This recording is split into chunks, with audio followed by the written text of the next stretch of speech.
Hi everyone, we're back with GenrePlay. We're doing our session 2 for Daggerheart with our GM Greg, who's going to catch us up because we have no idea. We can't. It's been weeks for us. So things happened. Oh, and we have a new player, Colton, has joined us. So Greg, why don't you catch us up on what happened last time with Daggerheart? Alrighty then. You all remember, maybe, that this whole entire thing started with a scene somewhere in some faraway land where the rain was pouring, everything was dark, and we saw a scene of a squat dwarf man talking to an unseen woman that the audience and you all weren't able to see yet, cooking up some plan. But then we immediately put ourselves directly into the game where you all were on a ship back from the shallows on a delivery. You delivered someone. And on the way back to Deep Shore, which is where your home is, you were accosted by, you found out to be a pirate named Grimbeard. If you remember, he was a dwarf. He had one eye, salt pepper hair, pretty grisly looking. And he had a horde of undead with him on his ship that came over, started the tutorial battle for you all. And then after he took over that, there was too many. They overwhelmed you, and you were knocked out, left for dead. And also, it's worth reminding that Grimbeard took something that was pretty precious to each of you, like the holy symbol of Jordan and a certain, I forget what it was with a Garcus, but it was a little trinket that you had that was important to you. And so you decided to track him down once you got back to Deep Shore, and you found out that he actually indeed also docked in the middle of the night. You tracked down someone who knew about him, and he started to tell you, and you realized he had a spell on him, that the moment he turned against whoever he was about to tell on, it triggered something in his head. He bled out his nose, and he keeled over dead. Through some investigations, though, you were able to get some information from him, including that he goes by someone else, and that he was seen going into the castle of Deep Shore. So you know that he is somehow involved with the king and queen of they're called the Everglades, the royalty. And so you have King Reginald and Queen Isabella, as well as their daughter, Princess Alara, that live in the castle. And you know that Grimbeard was seen heading to the castle. So, in your wisdom, with oh shit, what was the little halfling's name that I made with you guys? Something, but it doesn't matter. That guy came up to you, and he told you you could actually get jobs at the castle if you want, as guards, as cooks, as different things. And so all of you applied for different jobs. Jordan down there took a position as a cook. Agarcus over here took a position as the princess's playmate because of his special skills. And Bruce over here got a job as just a guard, I believe. Yeah, I think so. So that is where we all are at this moment, in the different places in the castle. Real quick, before I go on, I should probably think about it. I should probably give a little reminder of what everyone is.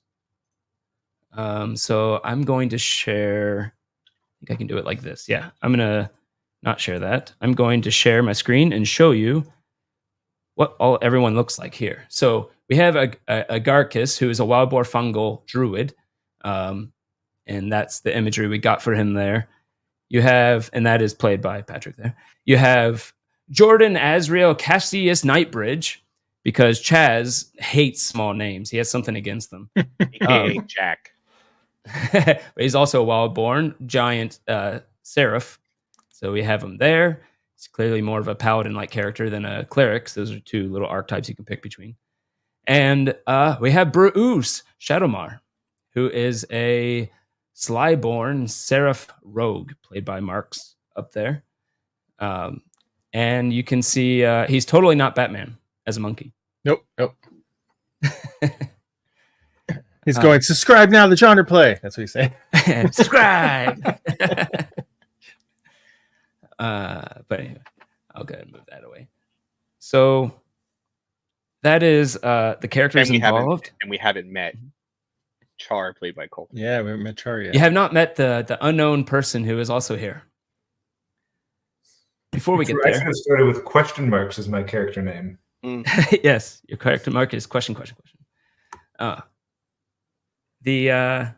So as you entered the castle, you witnessed a few things. You saw that the King Reginald and Queen Isabella were basically talking amongst each other when the princess came down and was generally bratty, a pretty goth-looking girl with black clothes, lacy, some dark makeup around the eyes, carrying a stuffed animal. And they had some back and forth. You could tell they had some struggle between them. When there was a certain advisor that showed up, I believe his name was Philip Ironthrone. Philip Ironthrone, you realize, was the same person as Grimbeard, but now he was dressed up, royalty looking, with a nice golden glass eye and nice trim clothes, purplish and stuff. Looking very different than the Grimbeard you saw on the ship. And he was advising, and you saw that the Princess Ilara actually got along with Grimbeard, with Philip Ironthrone, also aka Grimbeard, and it tended to do what she needed to do when he was around, being much more nice. So they had a Garcus in. You showed off what you can do.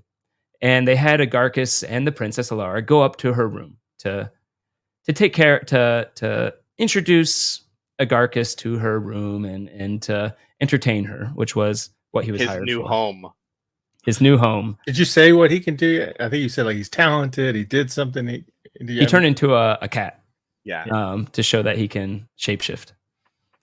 So and right he now, and he is a cat. A pink cat. Yeah. In her bedroom. Yep, he is a currently in cat form.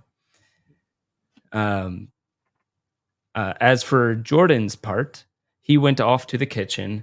You found an old, somewhat portly cook there who was wielding a wooden spoon and immediately started yelling at you, asking you to do things, lift things, asking what you know how to do.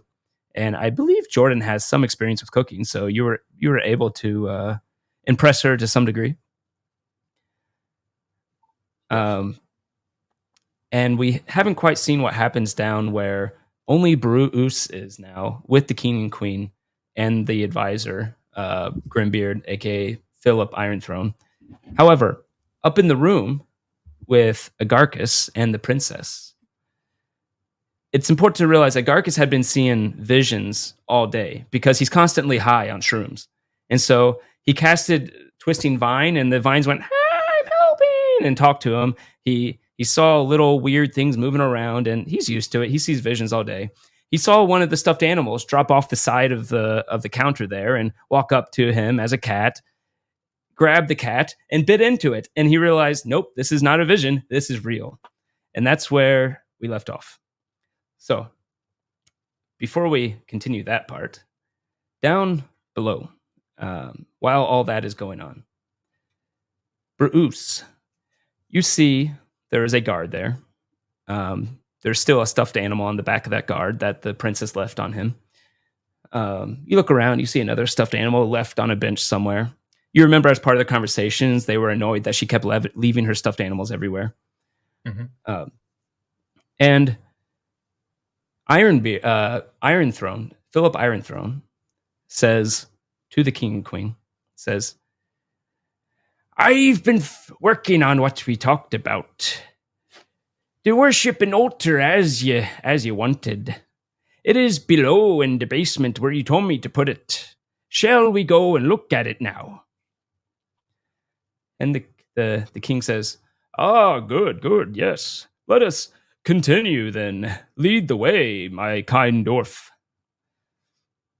The queen, a little reluctant, says, doesn't seem too interested, but acquiesces and will follow along.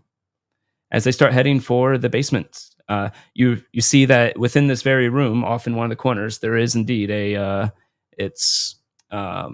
little. It looks ornate, but it's a staircase that starts to spiral downward in the corner there, presumably to the basement.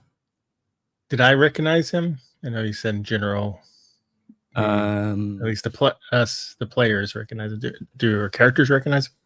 I remember. No, you're one of you definitely did. Why don't all of you roll an instinct roll, and whoever gets the highest is the one who recognized him. Instinct roll. Instinct. And anyone who gets over, say, 12 also. I got 10. Hope. What about Jordan? I got a 15. Ooh. Did the hope So you did fear die recognize. matter? Not for this. I got This is just a quick little. Oh, okay. Yeah. I just rolled 2 7s. So did I. You definitely recognize him because you crit. And for people watching Daggerheart, you roll the same thing on both dice. On both your D12s, you crit. I can't believe So, I just rolled 2 7s after rolling 2 1s. Yeah, before the game started, he rolled 2 1s, and that's a crit in Daggerheart. Let's keep that up. So you also Never tell me the odds. you recognize him, and in fact, you remember her saying as the stuffed animal came up to you that she had made very good friends with Philip Ironthrone, and that Philip has shown her many things recently. And that's when the stuffed animal bit you. But what is Bruce going to do? You're actually the only one who doesn't know. Yeah, I have no idea. So, do these dolls look expensive? Would they be traded for lots of money? Roll a what would be a good roll for that? Roll an int for now. Not an int. What do they call it in this system? God damn it. Knowledge? Let me bring up a character. Knowledge. Knowledge? Okay. I got 14 with hope. 14 with hope is decent. They look very well made. Indeed, you think that it's probably actual fur of some creature, and that you imagine they would probably go for a few handfuls of gold. Ooh, oh, that's right. In this game, it's handfuls in it. Yeah. Yeah. I'm gonna borrow the one off in the corner. Okay, so you're gonna wait till they head down out of sight and then go over there. There is one other guard in this room, so you'll have to do it stealthily from him. Oh, did you say there's one on his back or something? Or there's one on his back too. I'll steal that one. It's behind him. Okay. All right. How do you go over to him? Are you trying to sneak, or are you trying to just do it casually? Doing it casually. Okay.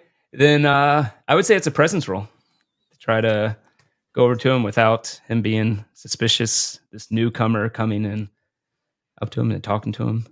Okay, so it's been a while since we played this. Is there anything I can do to improve my chances? Do you have an experience related to it? I feel like I might. Let me see where I put that at. Experience Should be on your main character sheet on the left middle. Oh, that's right. You're using the. I'm on demiplane. Demiplane. Yeah. Top right under your hope bar, which should have just gone up. Oh yes, the smiling thief I think would do it, right? Oh yeah. You're very charismatic when you want to steal something. I would say you could totally, but remember you do have to spend a hope to use it, to add it. Yeah, sure. Why not? It's important to my character.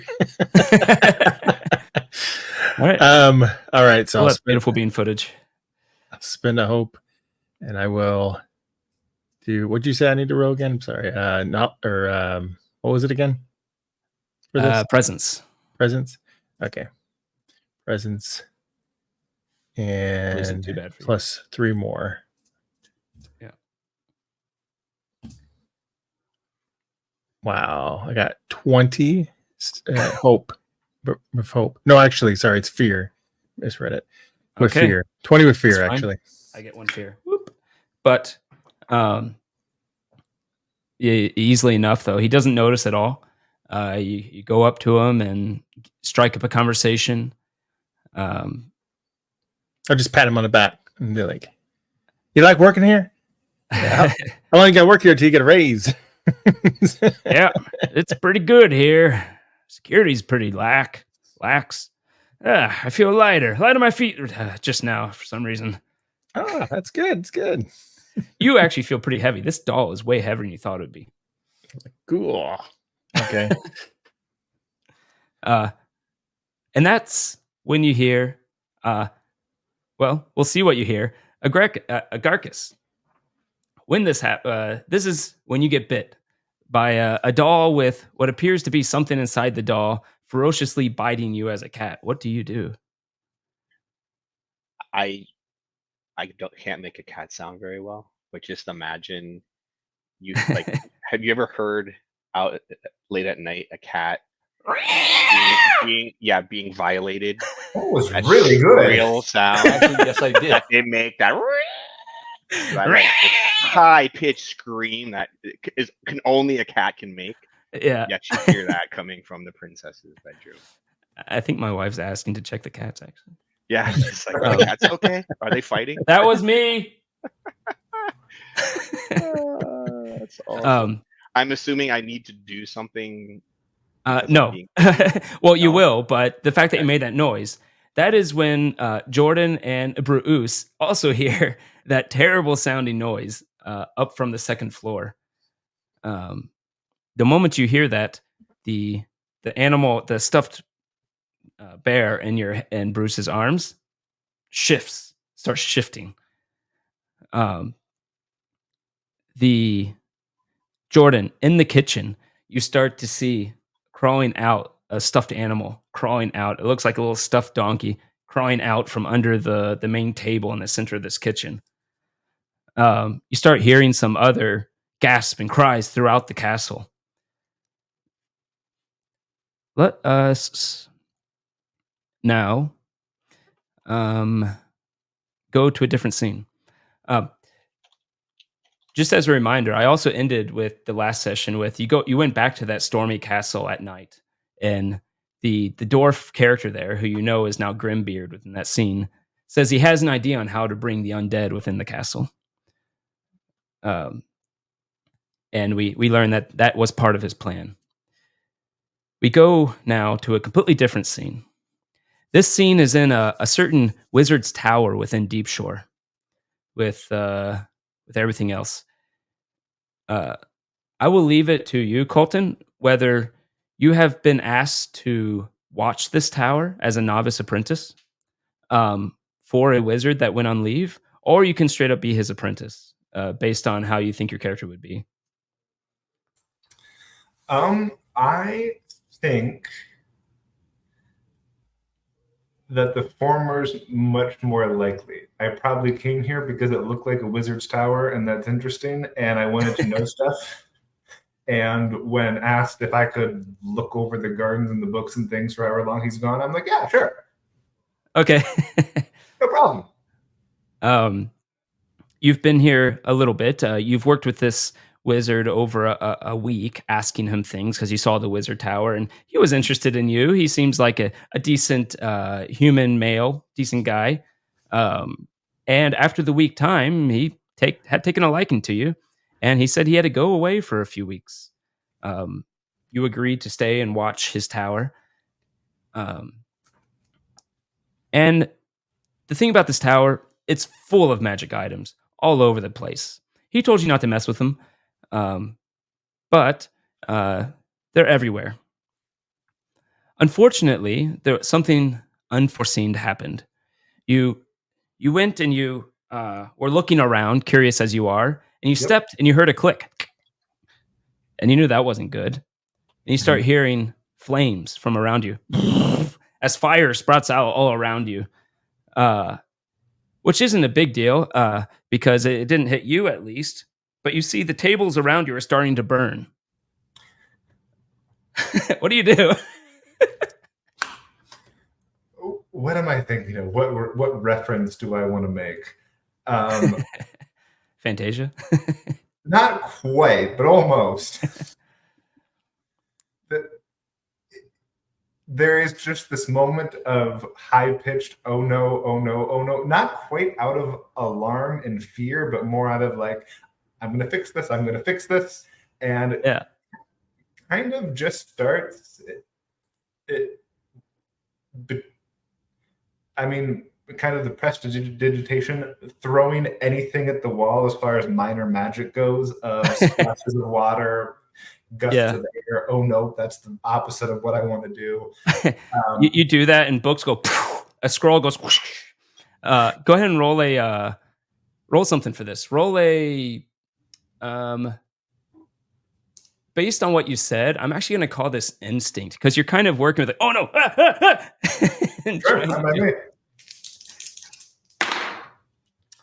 That is a 20 with fear, which makes sense. Yeah, but I got an 8 on one of my dice, which means I gain a hope from a wizard. Oh, hey. Nice. Yeah, the I'm not going to take the fear because it's going to be spent right now. You do that, and the flames go. You blow them out. You do such a powerful wind all around you. It completely knocks out the oxygen from all these flames, and things go flying into this bookcase. The bookcase has the words on it: "Do not break unless emergency," and it breaks right through it.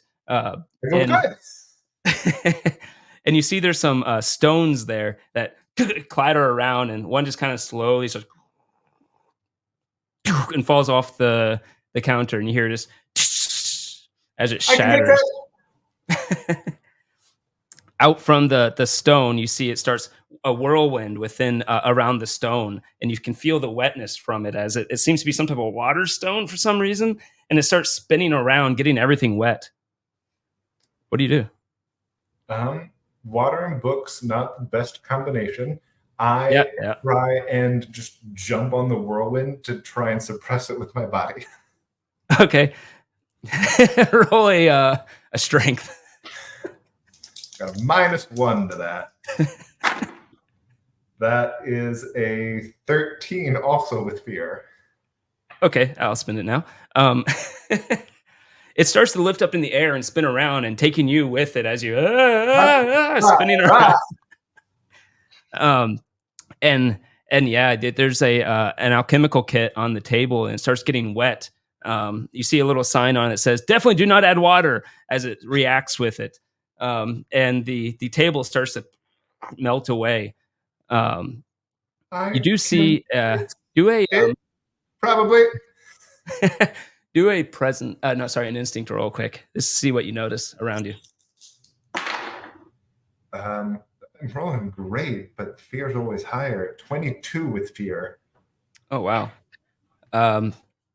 You look around and you look for some items, and you see a little rod, small little like stick like rod on the table, and it says it has a little placard. The guy's very meticulous with labels, and it says on it, "If you need me, break an emergency." On one of the spins around in the whirlwind, I try and reach out and grab it, break it, whatever I need to do to. Okay, yeah, you can grab it on the way, break it in half, and you see a little portal opens up above you and pulls into like a singularity, and you're gone. Good. Bruce, as he broke the thing that takes him to where there's an emergency and he's needed, it opens up a little portal in the main room where you are, and you see a little as he pops out from the ceiling and hits the ground, and you see. Let me see if I can bring him up. Did I not save him somewhere? I guess I did. Who sees this? I can describe it if Bruce. not. Bruce. Oh, Bruce. That's fantastic. Need to where the emergency was? Yeah. In an emergency, break if you need me. Got it. Let's see. And you all see this little guy, except a little bit, well, he looks a little bit singed, but also a little bit wet, on the ground. And Bruce sees that happen. Oh no! Oh, do I notice I don't know. anything with this? What's happening with this bear too? Oh yeah, it's moving. So we're gonna go ahead and go into initiative here. Can I like go? I go like with the bear, and then like toss it over in his direction. Yes. So as an experiment for this, I am trying to use. I pay for Forge, so I'm going to try to use it real quick. I set up a little bit of where things are to see how it works, and we'll see how it goes. So here we are. This is the main hall with you two. I need to pull in. What's his face? I gave you an easier name. What's that? So I gave you an easier name this time. Yeah. There we go. Pull him in. He just landed in the middle here. Let's see. Can you see it? Does that show up okay in StreamYard? Yeah. Okay, cool. And you can see him. He just plopped in the middle. You're here. The guard is right there, looking strange, looking bewildered, actually, at what just happened. Up on the second floor, we have Agarcus and the princess. There's 4 of them. And you now see that more of them are starting to move around up there and shift and plop onto the ground.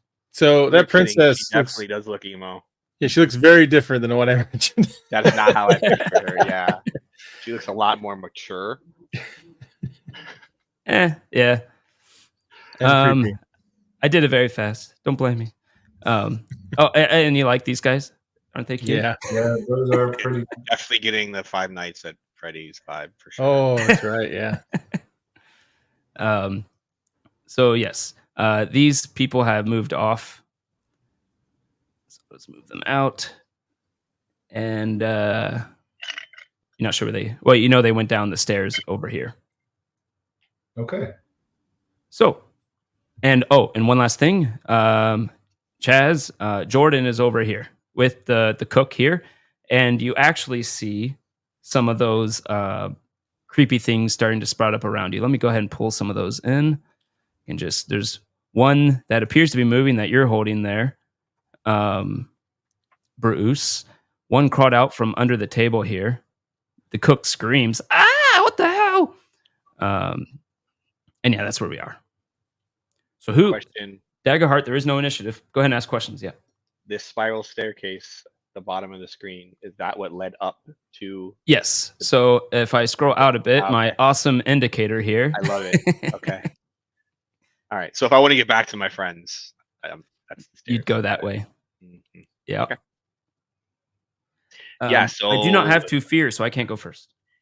As soon as this thing bites me, Mhm. I bolt for the door. Okie dokie. It does not have attacker's opportunity or anything like that. So you run out here and you see a guard there who's looking surprised at your direction, seemingly going to move soon. And you go down the stairs? I will use all of my movement to go back the way I came. I'm looking for Jack at this point. All right, go ahead and roll an agility. See how far you can get. Sure. Let me just see if I get any. So I do have bonuses on, or I have advantage on climb, locate, protect in the form that I'm in. So Okay. I don't know if that would mean I could move. I would get advantage running down the stairs or not. Okay, sure. Advantage in this game is the D6. Okay. So that is going to be a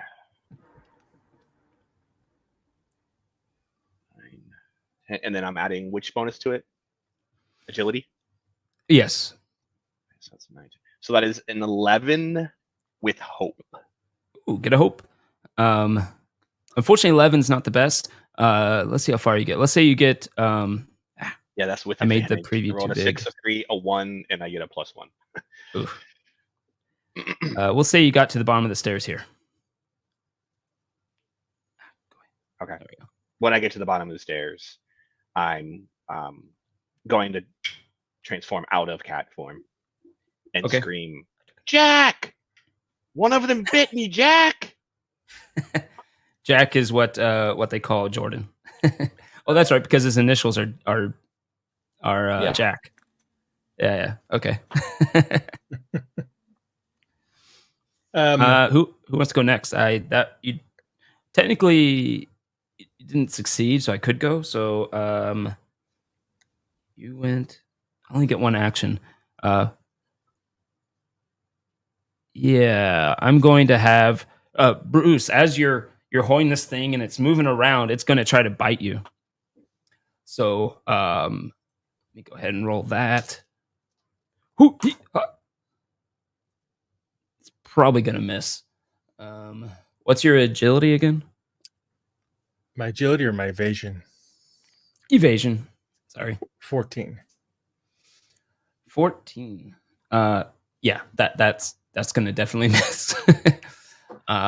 It rolled a 6 as it tries to bite at you, but you're holding it away from you as it's like snapping at you, and you see little glowing blue eyes now that have opened up in its eye sockets, and its sharp teeth are just trying to snap at you. And be like, devil doll. That's it for my actions, though. I'm gonna go ahead and have this guard go real quick. He's gonna roll something. Oh, he rolled a natural 20. He is definitely not gonna run away and freak out. He's gonna take a little swipe at this thing. Yeah, I'm holding it out in front of me, so you know. He actually hits it with his longsword. Slashes with the longsword. It hits it and it bounces on the ground a bit out of your hand. Looks like it took a little bit of damage, and it's starting to get back up. Who wants to go next? I suppose that'll be me. Oh, No, go ahead. Okay. I was just gonna ask a question. When I got bitten, You took 2 hit points, I think. whoa, okay. Yeah, because you were not expecting that. And you might become a devil doll. We don't know. And you might become a devil. No. And there may be more. Yeah. This is how they made them. They got druids and turned them into devil dolls. Go ahead, Chaz. well, I hear Agarcus and I go, there's weird stuff going on in here too. And I am going to hit that Over one. here too. All right, you're going to run up and hit it? Well, I'm going to hit it with Bolt Beacon first. Okay. This round, I'm going to hit with Bolt Beacon. So, Okie dokie. come on. I should probably pull up all of your characters because I don't remember the specific skills, but if you know how it works, go ahead and do it. Spellcast roll 25 with hope. Ooh, boy. Nice. That definitely hits the difficulty of that guy. And go ahead and take your then hope. Beg pardon? And I said, go ahead and take your hope. Yeah. Okay. Come on. Oh, there's the thing. Now I got to do damage on that. Yep.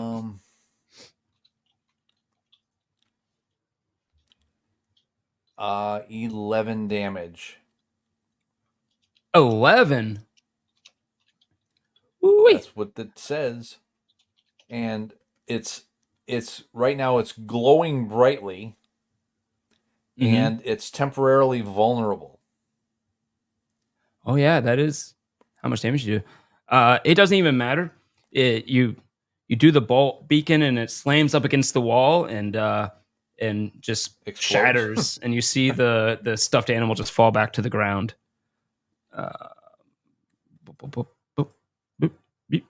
Oh, I have to spend a hope to do that. Okay. Oh my god, it killed them all. Hold on. Sometimes I hate Foundry. Nice work, Jack. Yes. I'll just delete. All right. There we go. That was one action though. And who wants to do something next? If I can, so with just a wet face down splat onto the ground, then Charlie looks up. Char is a fungrel, all of 2.5 feet tall, and the picture is a good job. His name is Char, and it fits, but it's like just this kind of very thick, like dark jerky-like fungus material, but he's a little bit squishy.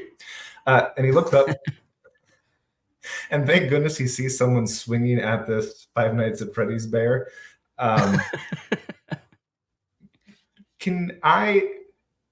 I would like to understand what's happening and maybe what these things are as well as I can. Okay. Yeah, go ahead and roll a knowledge. Yeah. From my School of Knowledge subclass feature, I have advantage on knowledge rolls to recall information. Would you say this counts or? Yeah, for sure. Cool. Sorry, dropping dice there.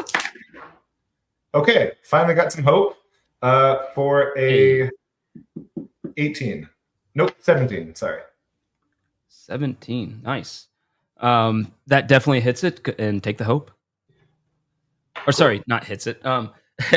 You look at it and you realize the stuffed animal is nothing special. You've seen it's a high quality stuffed animal type surrounding this creature. But it's not related to the creature. It's purely disguised from what you can tell. And seeing the sharp blue eyes and the teeth half rotted away, you're pretty sure this is some type of small zombie with a 17, you said? Yeah.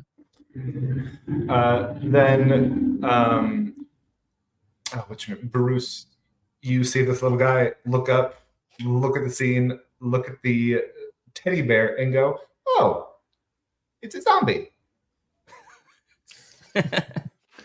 Zombie. All right. You going to do something else, or are you going to pass it? I guess that wasn't an action. I'll get up next to it and I'll attack with my hand runes if I can. All right. Just as a reminder, I meant to bring this up. Daggerheart is a narrative-based game, technically, even though it has a lot of strategic pieces, like they like using maps and distances and stuff. So technically, when you attack, you should explain what you do, or at least what you want to do. Yep. Yeah. It's up to you to narrate what happens. And hold out my little fungal hands, which each have like a separate rune inscribed just on them. And they briefly glow, and I make an instinct attack roll. Alrighty. 10 with fear. 10 with fear. That is really, really close. Let me see. That hits, just barely. Excellent. And it deals 8 damage. 8. That is exactly what it had left. So you can describe it. A zombie. Get up, walk over to it, hold up my hands, and then just stuffing explosion.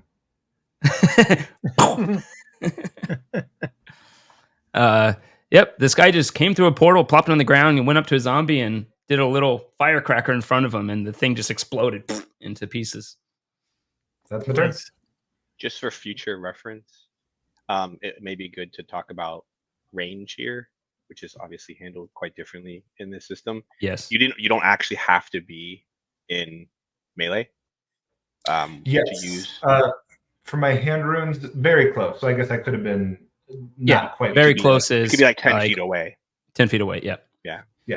So just But the narrative of walking up and just placing your hands on it and it explodes is quite good.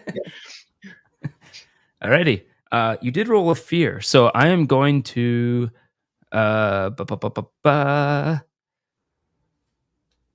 you know what? How far can they? Does it give a range? I guess not.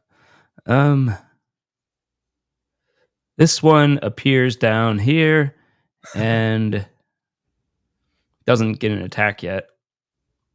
This one is too. They're just gonna they saw meat and they're gonna chase.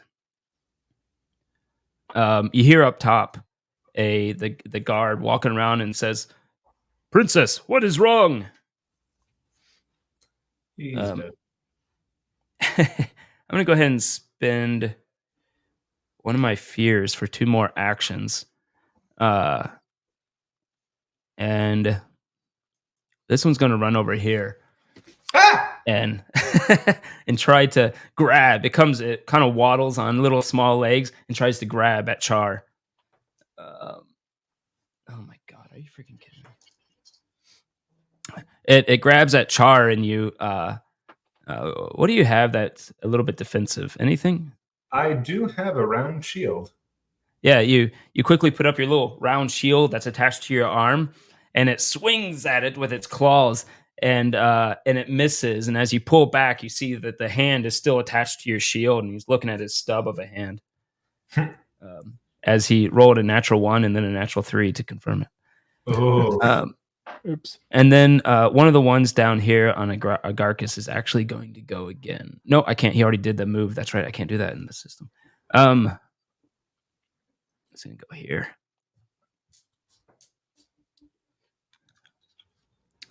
You hear up top, what the hell? All right, who wants to go next? You hear Garcus. Well, sorry.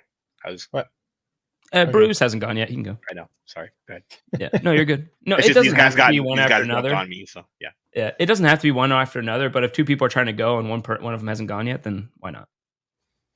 I think so. If I understand my Rogue's Hope, I can supercharge my sneak attack. It lasts. I can keep using it until the end of my short rest. Until I The do a Rogue short Hope rest. with Yeah. 3 hope. Yeah, is that right? Yep. All right. So I'm gonna do that. Okay. I feel like some killing. It's time for some killing, some sneaking. And I want to try to since this guy is attacking Char, I will jump in there and do a sneak attack since I should be able to do it, right? Yeah.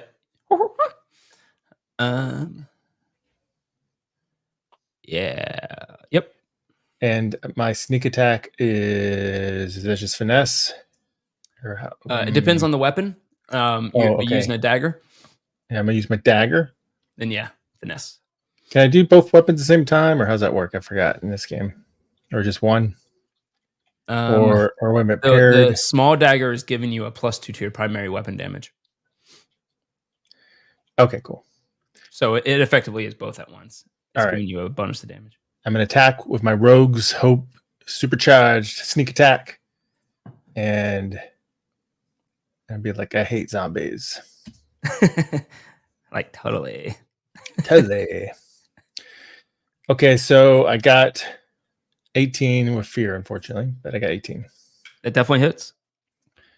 All right, so I'm going to attack. It's probably going to annihilate it. So it is 2d8 plus 3d6 plus 3. So a total of 22.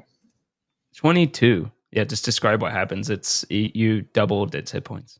Okay. I just flip over there you see this dark glint in my eyes and go, I feel like it's time for some killing. And I whip out my blades, flip over there to that one devil doll zombie thing, and I hate zombies. Die again. And I just flash in and I go, and again, and again, and again. And just body parts just flying everywhere. So. And you see a little teddy ear goes here, a little hand goes there, teeth go there. It's a mess. Nice. You did roll a fear. But before that, this guy's going to come over here and say, what is this devilry? He'll go ahead and do an attack here and miss. This one is gone. These 2 up there, you don't technically know what's going on up there anymore. So, ooh. Wow, now I roll well. You just hear up top, ah! Who wants to go next? Does it sound like a male or female? Ah. Male. Okay. So that's the guard dying up there. Poor guy. He's probably fine. He's okay. So Agaricus is like, whoa, dude, they're chasing me. And he goes, Beetle Bros, help me. And you see all these like little beetles start coming from under his mushroom cap and like covering his entire body. And he's now covered in these like Egyptian like scarab beetles crawling all over him. He's swarming himself with armored beetles to Nice. make himself, basically like bark skin, but beetle skin. Yeah. Don't say it Mark 3 the times. stress for that. Yeah. And that's a spell, but it also has, I can do a spell cast roll as part of the swarm to attack. Would that be considered another action? Because so far I haven't rolled yet. I've only taken stress to bring them on me. Can now I take an attack action and do a spell cast roll? Yeah. I don't think it's considered an action to do the armor thing. Okay. So then I'm going to say, get him, Firefly Bros. And you're going to see me reach out my hand, and these fireflies are going to jump out. Let's see if they actually hit. Yeah. They are close. Yeah. Hopefully this hits. That is and I'm adding my instinct to this, right? So it's going to be a 17 with hope. I'm going to immediately spend that hope to have them swarm the one closest to me. And it does 2d8 plus 3 damage. So you just see these fireflies just start chewing on this zombie and trying to pull them apart. I read this as saying, make a spell cut any close enemies. On a success, spend a hope to have the fireflies swarm them, doing whatever to all targets you succeed against. Does that mean it happens to both of them? It says it says make a spellcaster roll against any close enemies. Yeah. So I guess that's against both of them. So if that hits both of them, then they both get swarmed by these fireflies. Yeah. And they take 2d8 plus 3. They take 8 damage. 8. Yeah, they each take 8 damage. You see the little fireflies go inside, and you see the lights glowing from within their little different plushy type creatures, and they're kind of moving weirdly. You don't think they feel pain, but it looks like it's definitely having a huge effect on them. And then you hear me. You see one of their arms fall off. And then I shout into where I heard Jack's voice come from. Jack, bro, I need you. There's more. They're coming. They just killed a dude upstairs. Can I move? I think you can move very close as part of an actual action. I'm gonna move right behind this guard by the door. I hope your character said that, dude. Can I move? Yeah, dude. Can I move? Like this? One more. Yeah, one more to that way, to the left. Yeah, perfect, dude. Yeah. Okay. Then you rolled with hope. You succeeded. I can't go yet. Who wants to go next? Jack. Well, bro, I'll go. What I meant to do last time around. I'm going to go charging out into the hall. Okay. And so remember, my character's like 9 feet tall. Yes. Probably weighs about 600-700 pounds. Yeah. And so I go charging out into the hallway and with battle axe drawn. Yeah. Like, Gargus, little buddy, where are you? And now, are any of these zombie dolls left to combat, or what's the deal with them? Yeah, they're still there. Both of them are still there. You see pieces of them falling off. They look like they're struggling. Okay, I'm gonna attack the one that's like closest to me. Like I think is right in front of that guard. Okay. Yeah. Actually, you don't even have to move forward. You could stay there and do it if you want, because you have your giant true. and Yeah, you I have got extra reach. reach. But you could go up if you want to block them.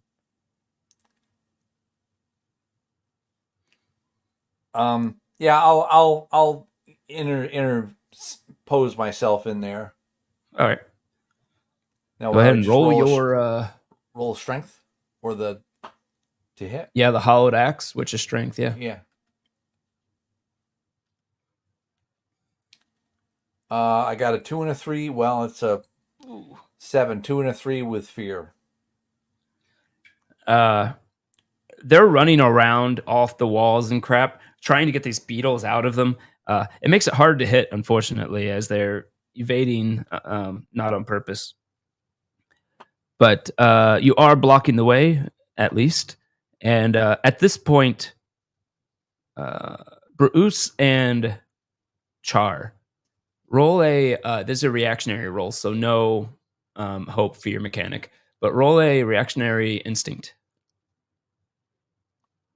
So instinct, okay. 19. Ooh. So I got a 20 and it's 10-10. Oh, that's just crit. It doesn't matter what you roll when you crit. But both of you hear it. Down the stairs to the basement over here, you hear what?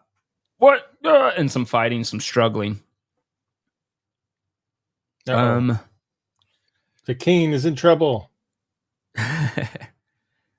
Oh, we're by the king? Yeah, you don't even know. I don't know where I am. Is this the same kingdom? Is this your king or is it some other king? Yeah, he's in the same. Char might not know a lot about the place, but you're in the same city. We're speaking the same language, at least. Yeah. I look at him and like, I don't know who you are, but the king's. I don't know who you are. Okay, well, we're even then. I'm a totally trustworthy, whatever species I am. Okay. But I think the king is in trouble. The king of what is this kingdom again? Got a name. I wrote Use that fear. down. Get 2 actions from using that fear.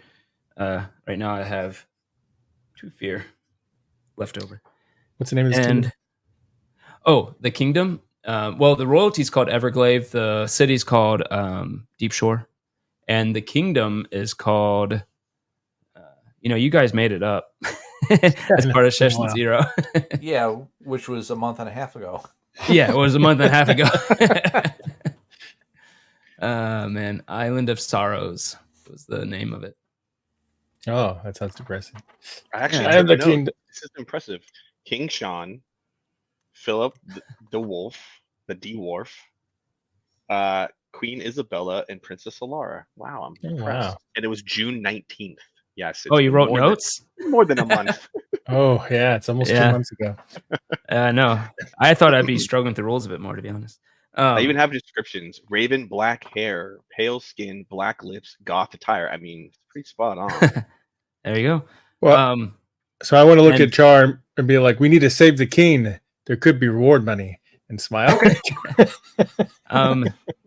The princess raises her hand and smiles, causing these two to immediately attack.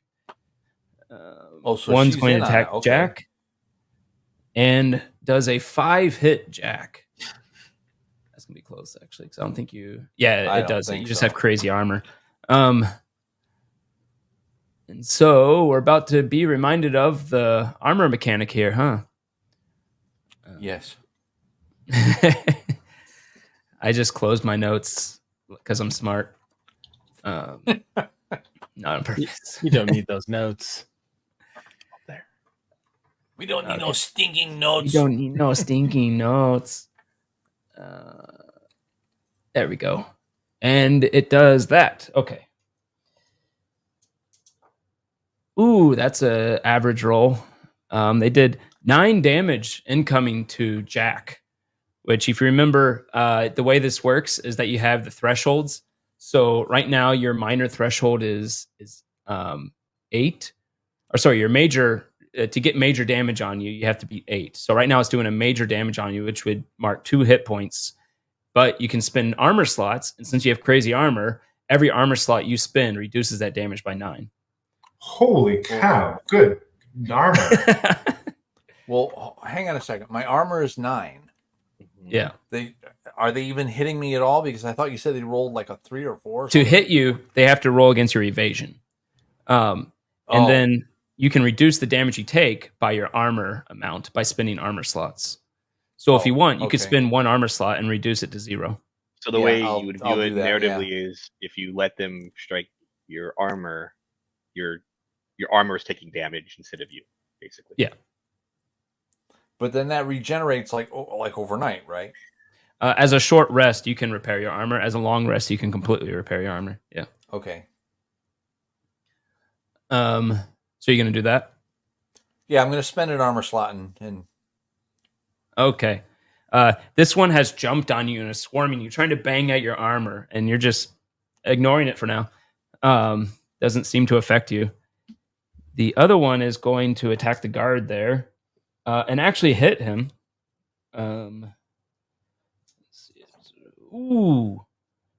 Doing, what is that? 14 damage. This guard takes a pretty hard hit. As you see, he gets the climbs on him and reaches under his pauldrons, and you can see his neck starting to get scratches as it's trying to kill this guard. But that's it for that. Who wants to go next? I will take Barusa's advice and go, okay, and head toward the stairs. Yeah, let's both run at the same time. Okay, you both are going to go run down the stairs. Yep. Roll an agility to see just how far you can get, how quickly.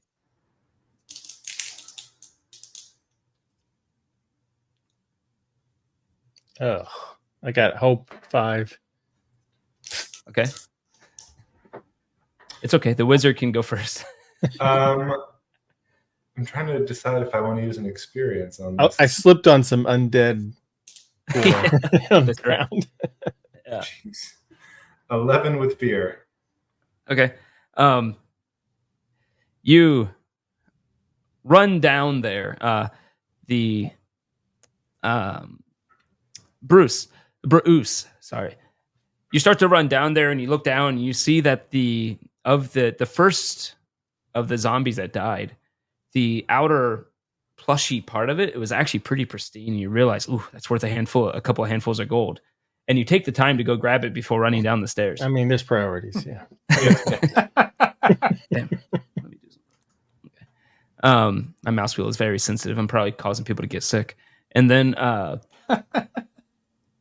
so you do that and you start running down the stairs. However, Char, you do make it down to the bottom of the stairs. Wait for it. Down there, you see a few things. Ooh. And let's see. I don't know why I made him invisible, because you can see him since you see my screen. You see the king, no longer his jolly self, slumped up against the corner. You see the queen on some type of altar, is chained to the altar. Her head still moving back and forth, looking in fear. And you see Grimbeard, or at least the one you know as Grimbeard. You also know him as Philip Ironthrone. You see him there. He's pulling some type of glass jar from behind him that was attached to his belt. You can see within it. Well, roll an instinct real quick to see what you see. This is a reactionary roll. It doesn't count against the fear mechanic. 18. 18, pretty good. And you see like a little swirling mist within it that's moving within this glass. I can't think of it. It's like almost like a perfume, like an ornate perfume jar type look almost. Decanter? Decanter, yes, thank you. However, go ahead. Sorry. I made the preview of the people so big that they get in the way. You also see, as part of this, bring these two down. These two guys down.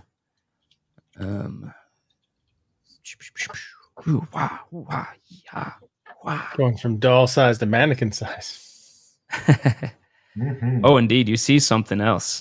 The others would see more had they actually been down here. But you see two much larger undead almost pirate type get-ups from what you can tell, holding cutlasses. It doesn't like cutlass, whatever.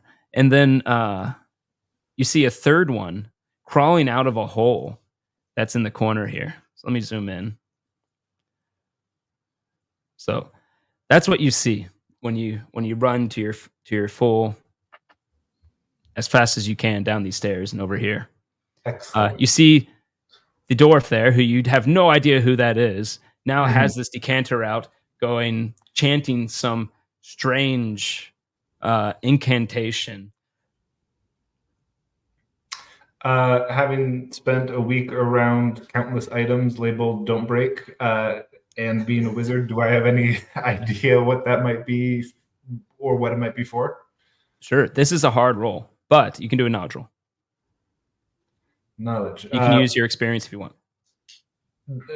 So I'll say right now, the DC on it's going to be like 20 to be able to identify this. Okay. Cool.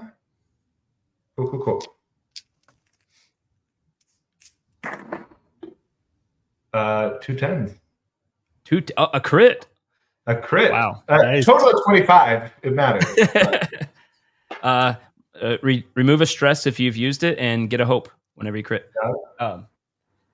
You do recognize it. It suddenly comes to you. Not an item you saw within the tower, but you weren't supposed to. But you read some of his books, the ones that were obviously not magic or anything like that. Yeah, totally did.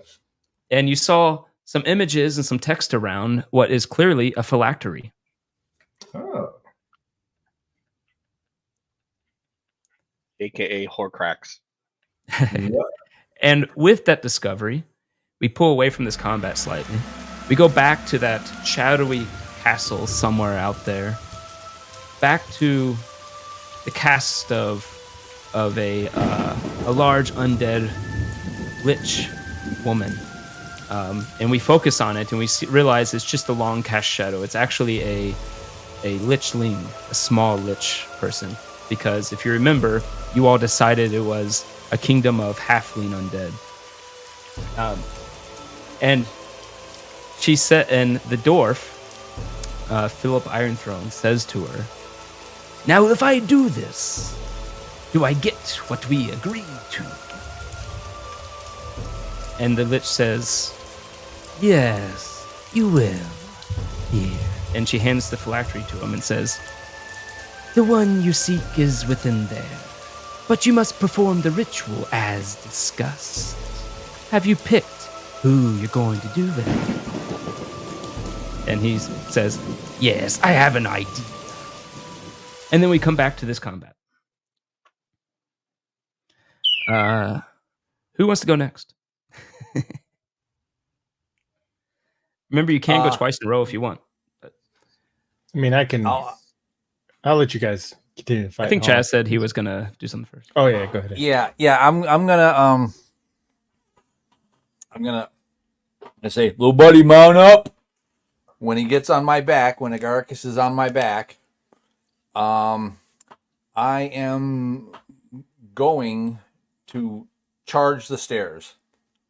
Oh, okay. I want to charge the stairs and see if I can snatch up the princess as I'm going down. Well, these stairs go up. The ones that go down are over here. Oh, crap. Yeah. If that changes what you want to do, someone else can go first. Well, yeah. These guys are actually coming down from the second floor, having chased Agaricus down the stairs. They're the cat biters. They're cat biters. But nonetheless, Agaricus can still get on you if he wants. Yeah. But, So while when he he's says that, I'm gonna climb up. Yeah. I'm gonna start climbing up his back, and as I'm climbing up his back, I'm gonna be like, "Root Bros, help us!" And I'm gonna cast Vicious Entangle on the nice. base of the stairs. All his bros, man. Got lots of bros, friends everywhere. That's not so great. So that is a 6, 7 plus 3. That's a 10 with hope. Okay. That will, I think. And I'm casting it on the 4 unfriendly. Yeah, it's against their difficulty. So that actually gets all the undead. However, so on the these princess, roots and she vines come up and wrap around their feet, and now they're restrained, and they each take a D8 damage. Yeah. I'm sorry. No, it's a target, and then I can spend hope to restrain everyone else in very close range. So only one of them takes 1d8. Let's have it be the one that already got hit by. Okay. Jack. It's 1d8 plus 1, so it's 1d8. It actually 1d8 automatically plus 3. Actually, you only have 2 hit points. So yeah. Okay. The one that was biting at the one that was biting Jack. Yes. Yeah. Okay. So that one's dead. The other 2 others are entangled because you used restrained. Hope, or no? Yeah, restrained. So it's a restraint condition. Okay. Because I'm spending hope to do that. And yes, I can continue to climb up on Jack's back. Basically, they just can't move.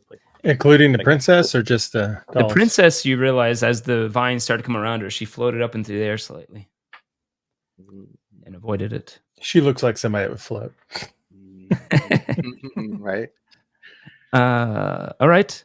That was that. You rolled with hope or fear? I spent I got a hope, and I immediately spent it to restrain the other. Yeah. Right. I'm just saying I can't go because you did that. So who wants to go next? If you guys are good, I'm going to go ahead and finish going downstairs. How about Char?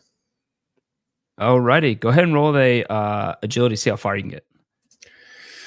Agility. I got 22. Regardless, you can get down there, but you might be able to move more if you want. 22. Oh, that's weird. I think Patty's camera got disconnected. 22. Yep. Okay. 22 is really good. With hope or fear? Fear. Okay. You got this far. I'm going to go ahead and spin the fear as you see another of these zombies crawls out of the hole here. Is this a magical hole or just a hole? It just looks like a hole in the wall that was dug out. Okay. Actually, sorry, it's in the ground. That looks like it was dug out. They're literally crawling out of it and upward. You still have movement though if you want to go somewhere else, like beyond what I moved you to. Or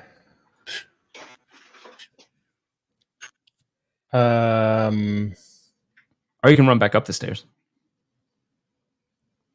No, I won't run back up the stairs. Like, oh, never mind. Yeah. Good luck, mysterious stranger.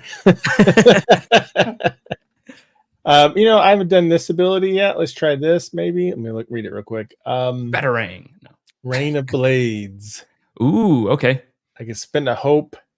Oh no, that'd be very close to me. Really, very close means you can be right here, and I think that is very close to these 2. Okay, so I will do that. I will move up a little bit, spend hope, and do a Rain of Blades spell. Where's my spellcasting roll? Where would I do that at? Or is that? Never mind. I see where it's at. Highlighted now. All right, I'm gonna try that. Cool. Yep. So spellcasting roll, boom, and I got 13 of fear. That definitely hits though. Okay. So I will do my damage. I believe. Are any of them vulnerable? Probably not, right? I don't think so. Okay. So that is 11. Magic damage. Magic damage. Yeah, well, you describe what goes on. It does not take them out, but it definitely hurts them a lot. Yeah, you see me put out these little blades of bat blades almost, and I whip them out with magic, and they spin around and they go. The blades laugh.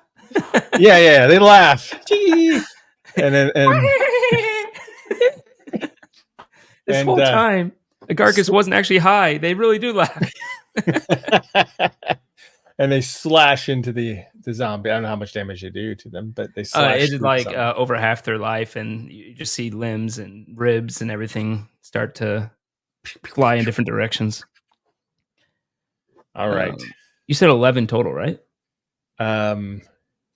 Yes. Okay. Yeah. Okay. Then, well done. Who wants to go next?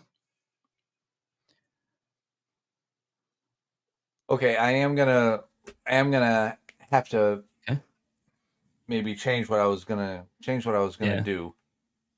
Mm-hmm. For right now, I'm gonna ignore the. Am I hearing what's going on downstairs? Roll an instinct. This doesn't have anything to do with the and so can a carcass at this point.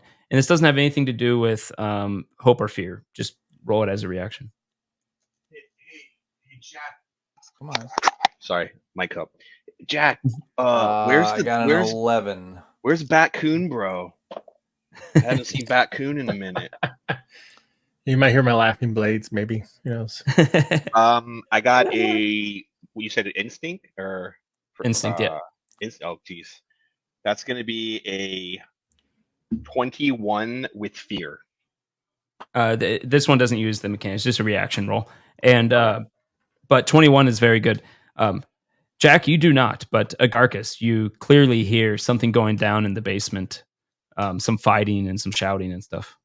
And you even hear the slight. I whisper in Jack's ear, I'm like, Jack, I heard Batcoon's batarangs just now downstairs.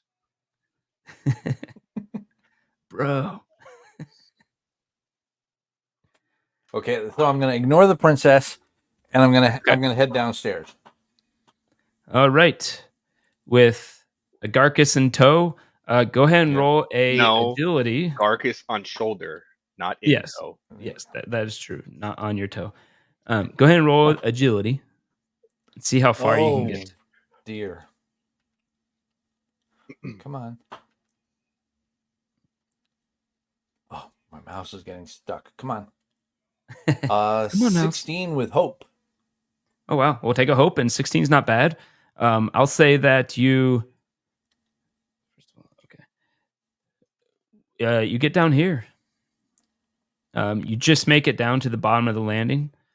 Agarcus on your shoulder, not on your toe.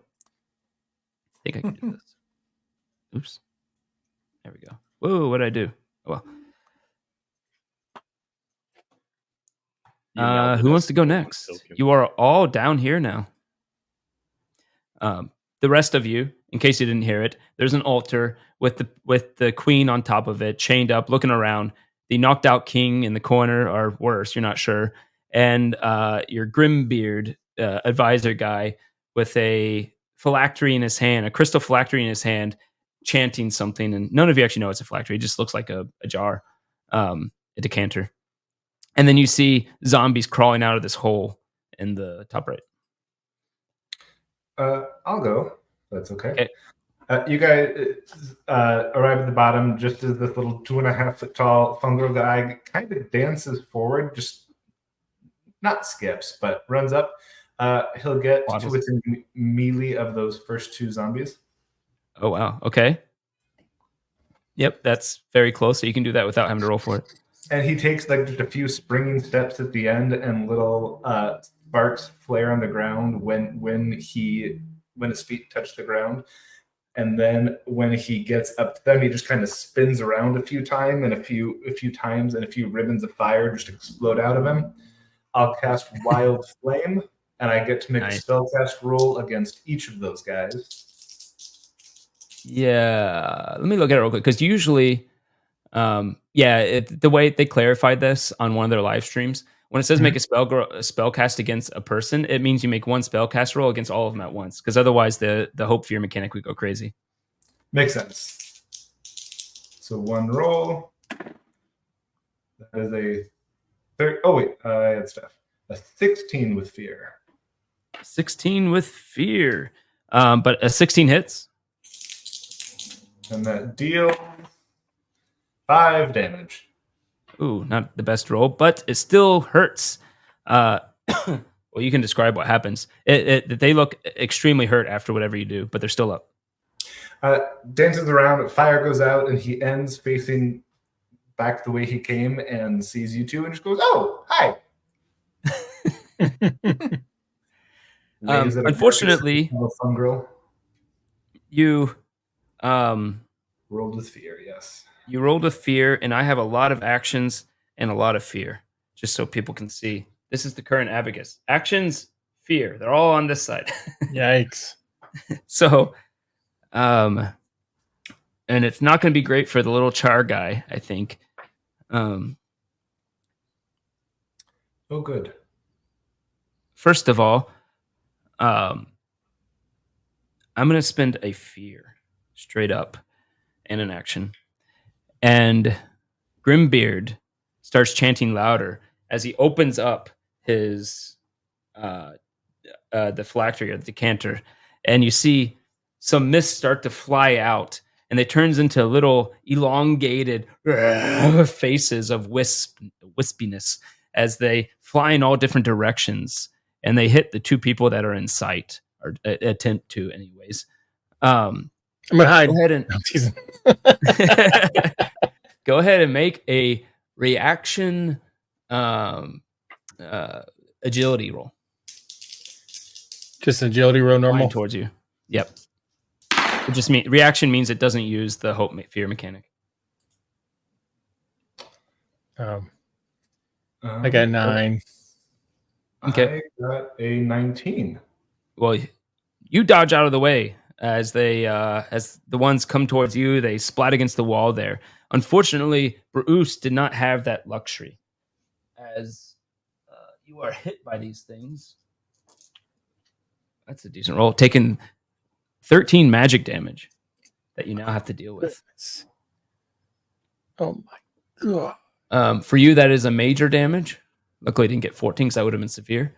You can spend armor slots, but that take a lot of armor slots to get it down to 6 or past 6. I can't spend stress, right? Or is that? That was a different character that can spend stress instead of armor slots. Okay. Unless you have something else I'm not thinking of. So like I don't want to spend all my armor, right? So I guess I'll go ahead and take the hit. That's 2 HP. Where's my HP at? Yeah.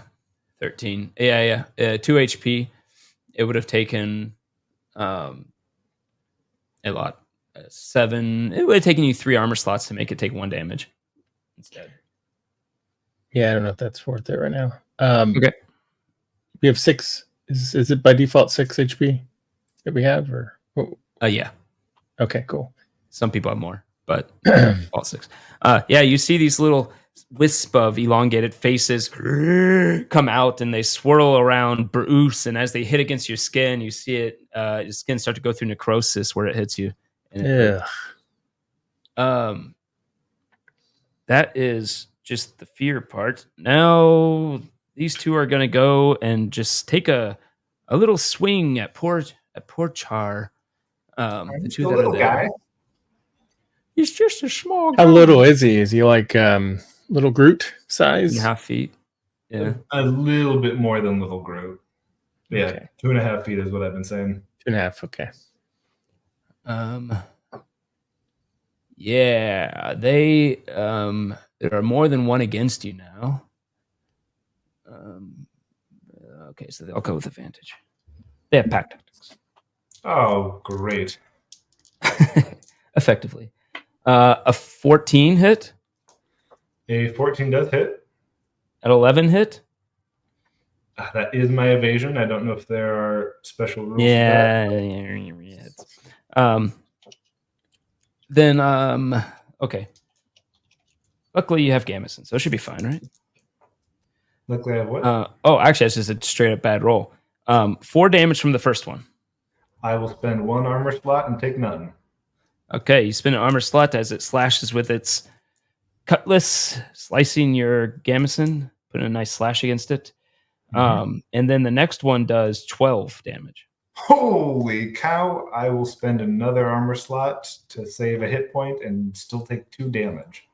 Okie dokie. So the next one, you see a little piece of bark fall onto the ground from Char that fell off as he swipes at it. I'm going to spend the last 2 as this guy runs up and also does an attack. So sorry about that, but a 19 was definitely a hit. Doing 10 damage as he slashes at little Char. This guy's going to roll something here. Not bad. He runs this way, runs past you, and looks like he's going for Bruce, but it took his action to get there. And I'm going to spend a fear.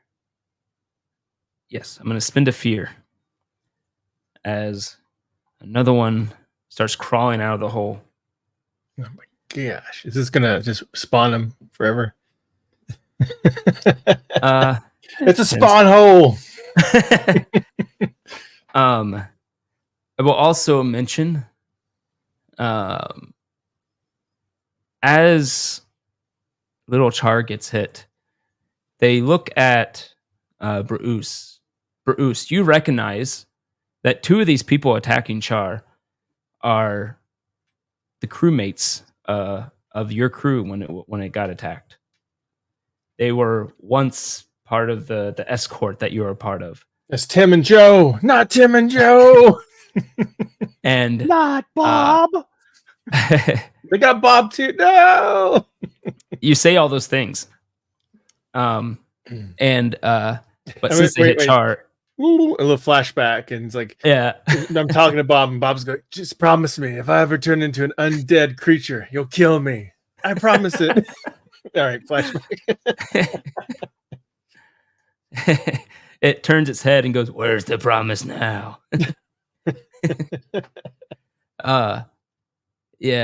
Sorry. And this, so Char, you got hit by 2 of them. That removes a hope from you as you realize that you're fighting what used to be the compatriots of these people, and 1 hope from Bruce as well. They drain hope when they hit. Oh, you said I lost a hope? Is that what you just said? Ah. Yep. I also don't think it will matter, but the 2 I hit with fire got a stress from that spell. Oh, that does actually matter. They only have 1 stress slot, and these 2 now they have these flames on them, and they look to be kind of frantic trying to deal with it. Anyone attacking these 2 right here, you have advantage because they're exposed. Who wants to go next? Does that mean they're like vulnerable? Is it the same thing as exposed? Yeah, it just when you have full stress, I think it's called exposed. I have to check, but when you fill up your stress, it's everyone has advantage against you. Can I do my blades thing again? And can I hit all 4 now? Yeah, I think so. Let me look. I don't see why not. You just have to spend a hope to do it. Yeah. Do you still have any hope? I have 1 hope left. Okay. I think it's worth it. Can I spend 1 hope to give him advantage? You can. Because this will help me a lot. Let me just see some of this. It throwing blades, and he is very close to you. Yep. And so the vulnerable should mean vulnerable is the when you get full stress, you become vulnerable. Okay, so yeah, they take an additional D8. All right. Laughing blades. Then never mind. I'll keep my hope. What's that? Okay, laughing blades. Don't fail me now. You sure you don't want to give me an advantage? I'll try. Well, you already have it on those 2, so go ahead and roll, and then roll a D6 for against those 2 specifically, because an advantage is a D6 in the system. Oh, that's right. All right.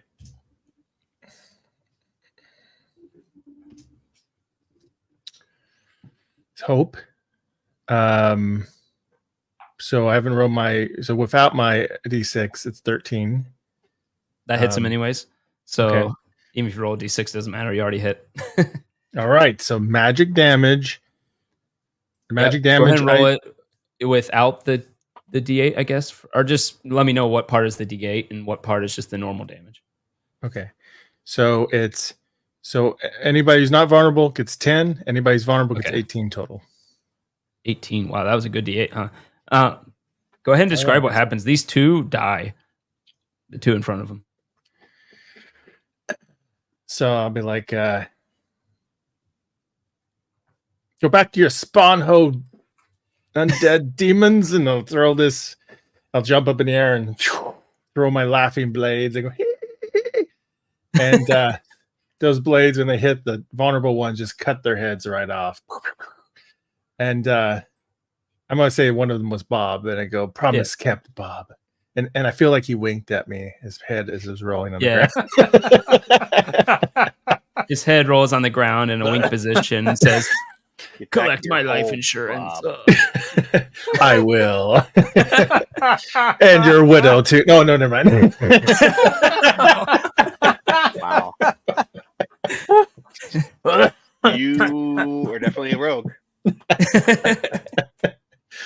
Oh, all right. That's my move. Who wants to go next? I think Agarcus hasn't gone in quite a while. Sure, yeah. So Agarcus leaps from Jack's shoulder in the form of a jaguar. Ooh. And he goes all the way across the room to the dwarf who's holding the jar.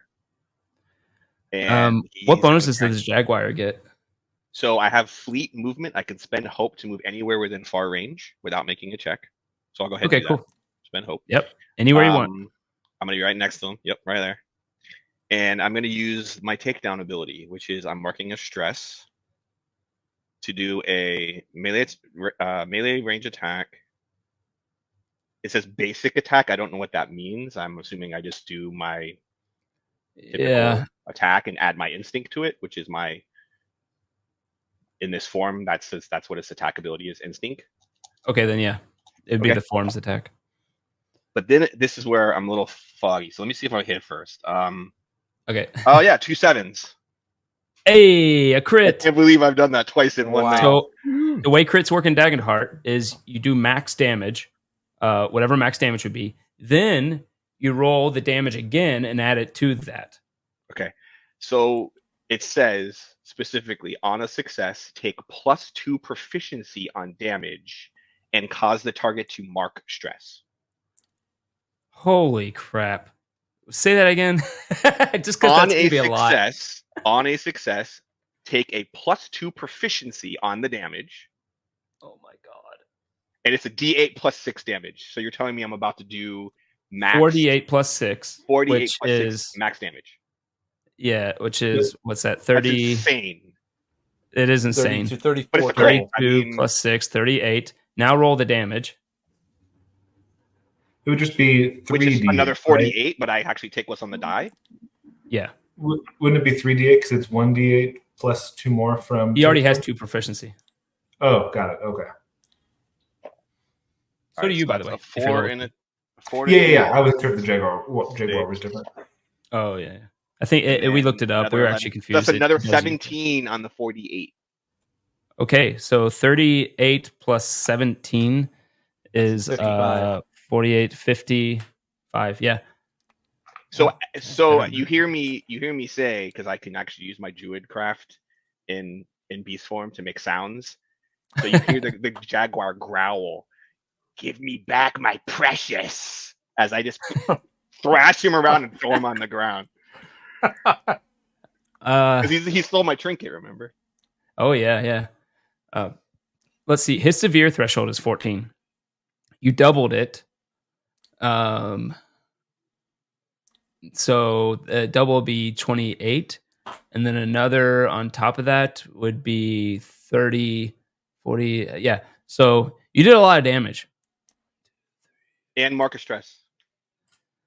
And Marcus, well, he has plenty of that, but holy crap, that is going to change the battle a lot. Okay, you guys are up. Did you roll with fear with that? It was a crit. It was a crit. Oh, so get a hope and remove a stress if you didn't already. Well, sweet. Yeah. I cannot believe I've rolled 3 crits tonight. That's insane. Like, again, don't tell me the odds, please. He is not doing well. I'm going to spend 2 fear to go immediately and cut in here. And I'm down to 1 fear. My abacus doesn't look so great. I only got 2 actions and 1 fear left. And you see a recognition of something after you. You've basically tackled him onto the ground, and he's fighting with you, trying to hold this phylactery in his other hand. And you see a wave of recognition come over him.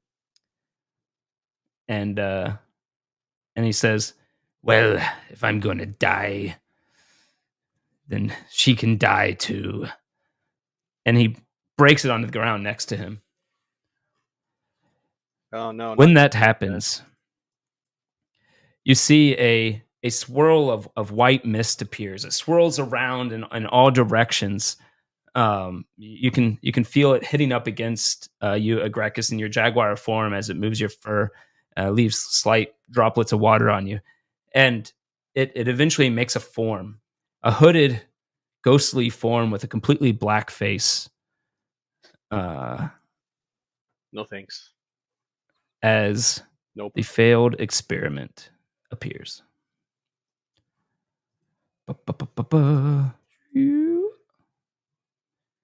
And that is that. And it's going to go immediately with another action. Hi, this is... I forgot to say foyoy on my turn. Foyo. I wanted the better one, which is if he succeeded, but that's okay. I know your pain whenever they get to the big bad and they suddenly do criticals and stuff. It's fine. I made it so it still does something. It's just not as good as it could have been for him. But yeah. What? Okay. Oh, right. Okay. So yeah, that would definitely work there. Okay, then it is going to turn towards Agracus, the cat, this giant cat on top of the dwarf, and it's going to roll attack. It gets advantage only because you are on top of him. Can I get in there in time to use my I am your shield ability and shield Agaricus? Not usually, but I'll say if you want to spend a hope, I'll let you. Okay, I'll spend a hope, and I take a stress, and I'm there. All right. Yeah, because he can fly over there, right? Yeah. For I am your shield, do I do attack against you or do I do it against him first? When an ally very close to you is going to take damage, you may mark a stress to stand in its way and take the damage instead. Okay, it is definitely going to do damage. Yeah. Reduce the damage by a value equal to your strength trait. You may also reduce the damage by spending armor slots. Yeah. Okie dokie. This one is definitely going. It definitely hit. It's going to do 9 plus 5 is 14, 28 damage. Oh crap! As it reaches out and tries to stick its hand into Agaricus, and you get in the way. Your shield, it pushes slightly through your shield, stopping as much damage as it would have done, reducing it by 3, I believe, because of your strength right now. But it's still 26 damage coming into you. What are you going to do? What are you going to use? Armor and whatnot. What kind of damage is it? It is magic damage.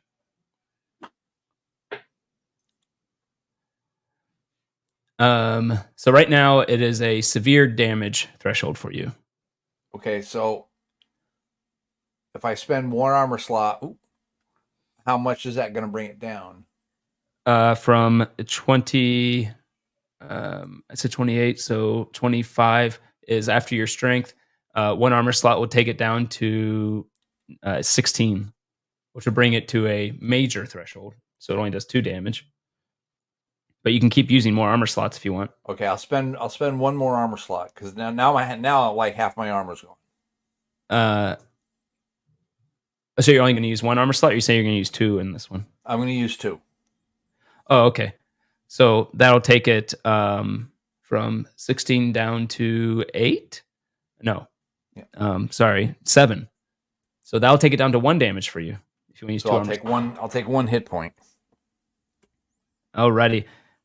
She sticks her hand out. It goes through your shield, and as she reaches your chest plate, you just start hearing this burning sensation.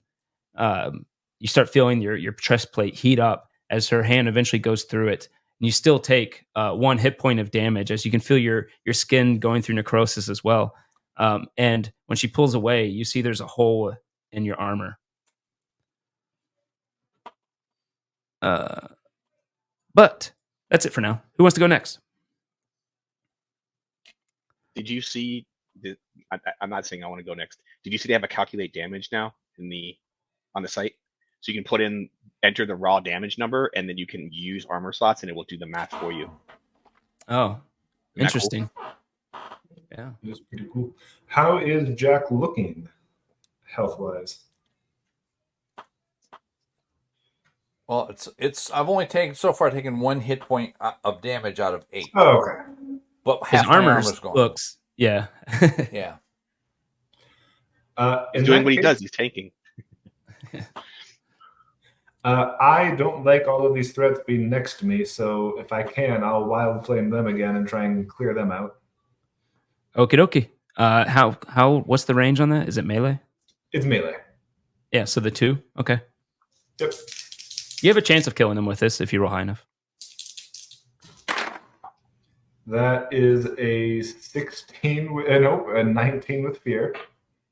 Okay, 19 with fear. It does hit, All though. right, keep giving the GM fear. Okay. Double 1s on the damage. Oh! Is that a critical? No. That's unfortunate. Oh, there they are. Sorry. Yeah. That is unfortunate. Does it do stress too, or no? Oh, and it does deal with stress to them. All right, they are both vulnerable now as they're on fire and freaking out a little bit. So, question. Most of my spells that use an action say use an action and maybe also hope or stress, blah, blah, blah. Wild Flame says make a spellcast roll, but it doesn't say use an action. I feel like making a spellcast roll should be synonymous with spending an action. It is. I ask this because I have another spell that would hide me, and I want to do that. It does take an action. Okay. The reason that some things call out that it takes an action is because it doesn't take a roll. Oh, okay. Got it. Right.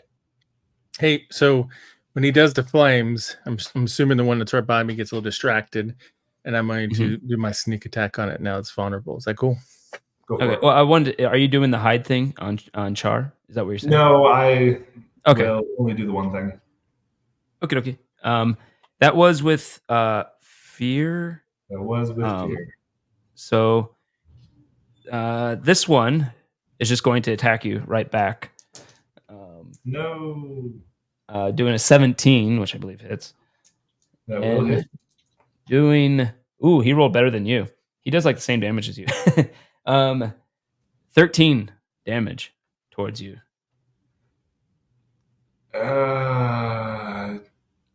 Math. And it looks, as he does it, he slashes starts to slash towards you, and he says, "You look like the kind I've killed a lot." The zombie actually speaks from its jaw. You see its jaw doesn't even move, but a voice comes from it. And you lose a hope. Oh, and I lose a hope. That sucks.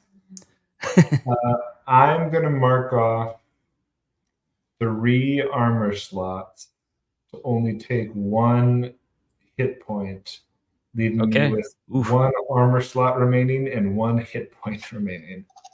You dodge out of the way, but his slash opens up the gamison on the side.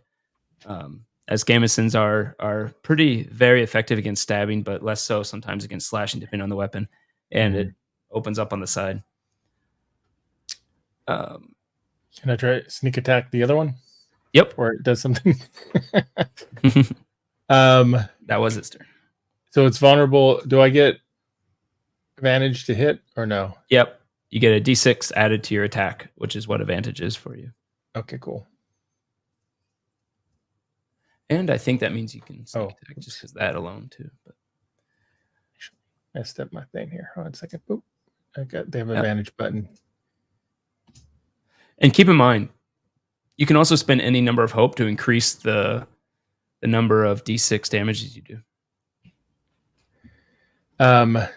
Okay, so I got 13 to hit. Does that hit? 13 does, yeah. All right, so I'm Those gonna aren't too hard to hit. I'm gonna try this with my sneak attack, which I still have my Rogue's Hope on. Yep, you're doing 4d6 unless you want to spend hope to pump it up. No, just normal. Yeah. Well, isn't it like my normal damage plus my 3d6? Yeah. Okay. It's not 46, right? Or increase your sneak attack. Yeah. So you're doing 2d8 plus 4d6. Freaking Rogue's Hope. They added that later in the most recent update. Is it 46? Mine says 3d6 for the damage. I mean, I'll take it if you want. It's because it's not giving you the sneak attack for some reason. But okay. So I'll add another d6 then. If that's how it's supposed to be. All right, cool. All right, so total damage then would be, oh my gosh, so it's 26 total. It had 9 hit points left. What happens? I like row under and slash one leg off, like at the knee, and then I slash the other leg off, and it kind of falls to the ground, and then I go die. You're now face to face with Charlie from your ship. Oh, then I say, never liked you, Charlie. And stab him in the head. His body parts fall over the place. His head rolls over next to his hand, which has a middle finger pointing towards you. All right.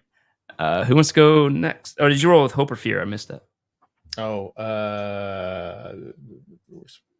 no, shoot. Just roll again if you're not sure.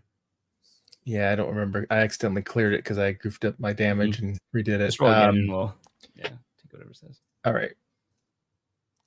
Fear. Okay. Then I'm going to go ahead and go and spend 1 fear to get 2 actions, and they're all just. Do I want to do that? Yeah, I'm going to do that. And the wisp is going to reach out against. If it rolls high enough, it'll go towards no, never mind. It's going against Agrarchus because Agrarchus is still on top of her lover. So, Did you say her lover? Yep. That is an 8 to hit Agrarchus. Does not hit. Swings and misses. 12. So, Jack doesn't even feel the need to intercede there. And then that sucks. That would have been really nice. Grimbeard says, "Get off me!" As he,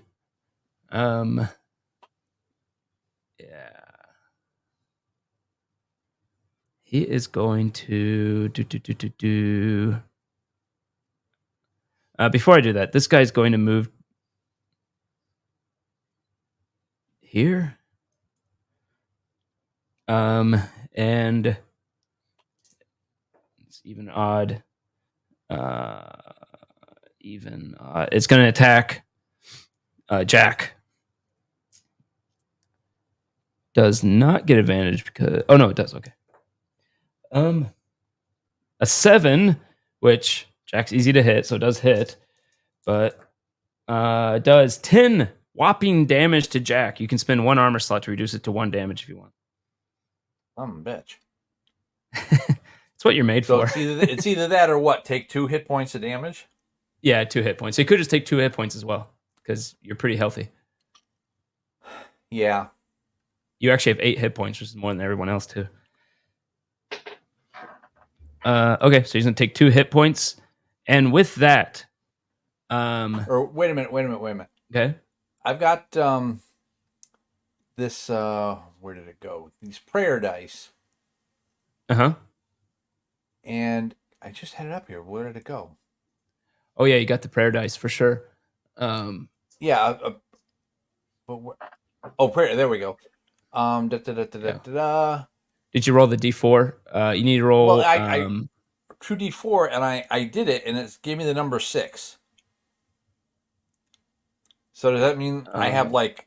It's not 6. What were the individual D4s? 4 and 2.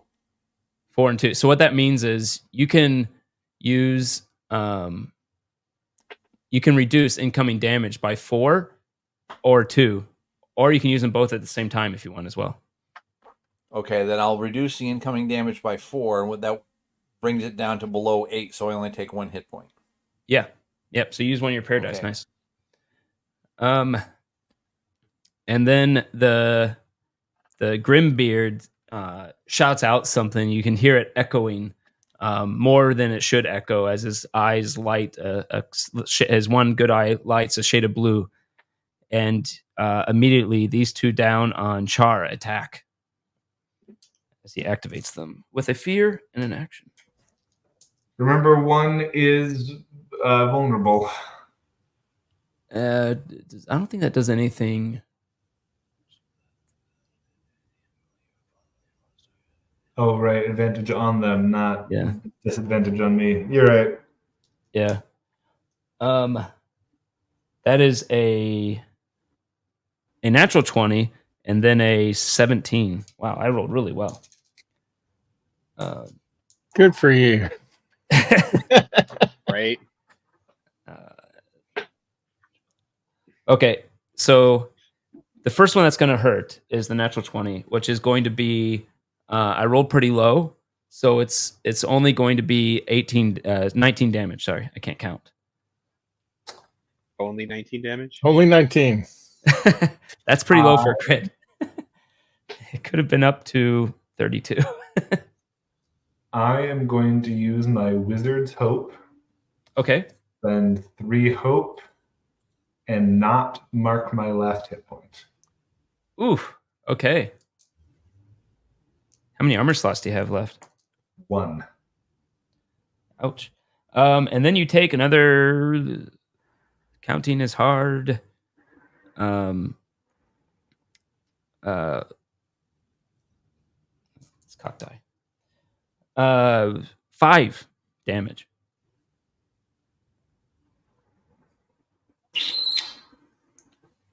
Well, you don't want to call that 4, do you?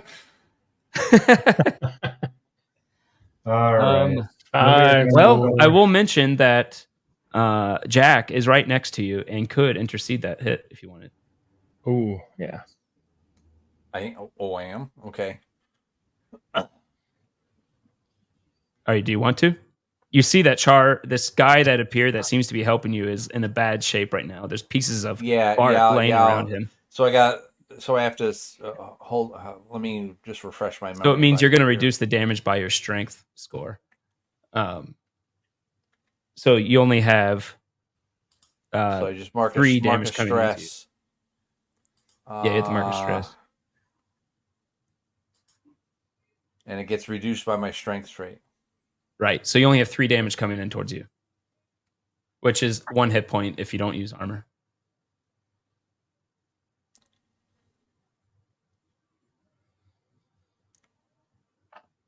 Are you talking to me or are you talking to...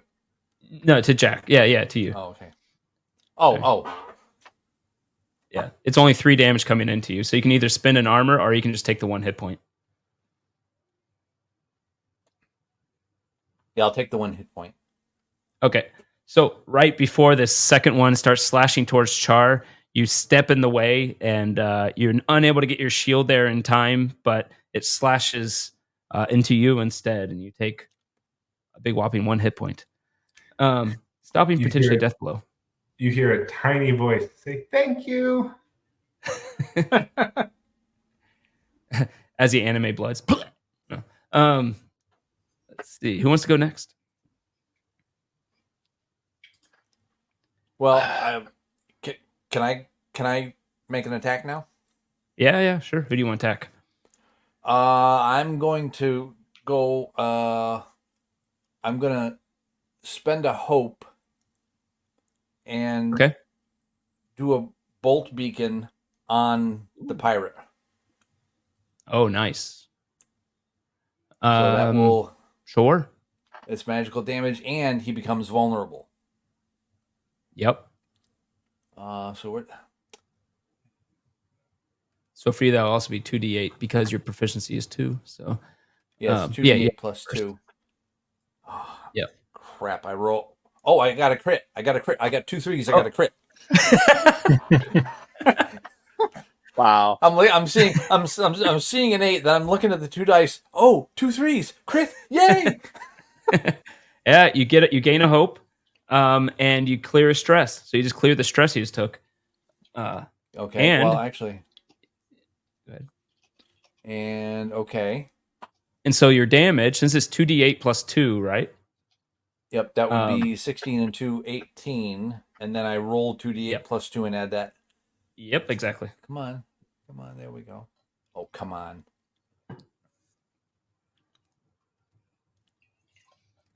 Uh, 14 and 16, 30.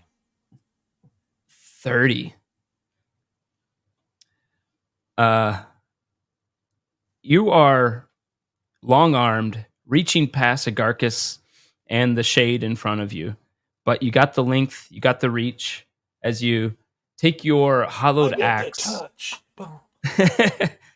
And how do you kill Grimbeard? Well, I mean, if I'm going to do just with the bolt beacon, yeah, I'm just going to reach around. This. Oh, that's right. This bolt of holy energy leaps from my hands, hits him, and just sets his whole body on fire. His body alights as you hear his death screams. Ah! As Agarcus jumps off of him to avoid the flames. As he will eventually writhe a bit and then eventually stop moving. Congratulations. All right. Very nice. Did you roll with... Oh, you crit. So, yeah, that was definitely not with fear. I hope there's stress. Yeah, and you get a hope and clear stress if you haven't done that whenever you crit. Yep, I did that. Thank you very much. Cool. Who wants to go next? I think Agarcus hasn't gone in a while. Or Bruce. No, Agarcus. So the pirate dwarf just went up in flames. Yep. What's the ghost thing doing? Its head quickly turns towards Jack, and you see 2 small glow simmering orbs within its blackness start to flare up. And so far, the king is unconscious, and the queen has not been combative in any way. No, she's looking at what's going on frantically, not really sure. At a closer inspection, she seems to be gagged.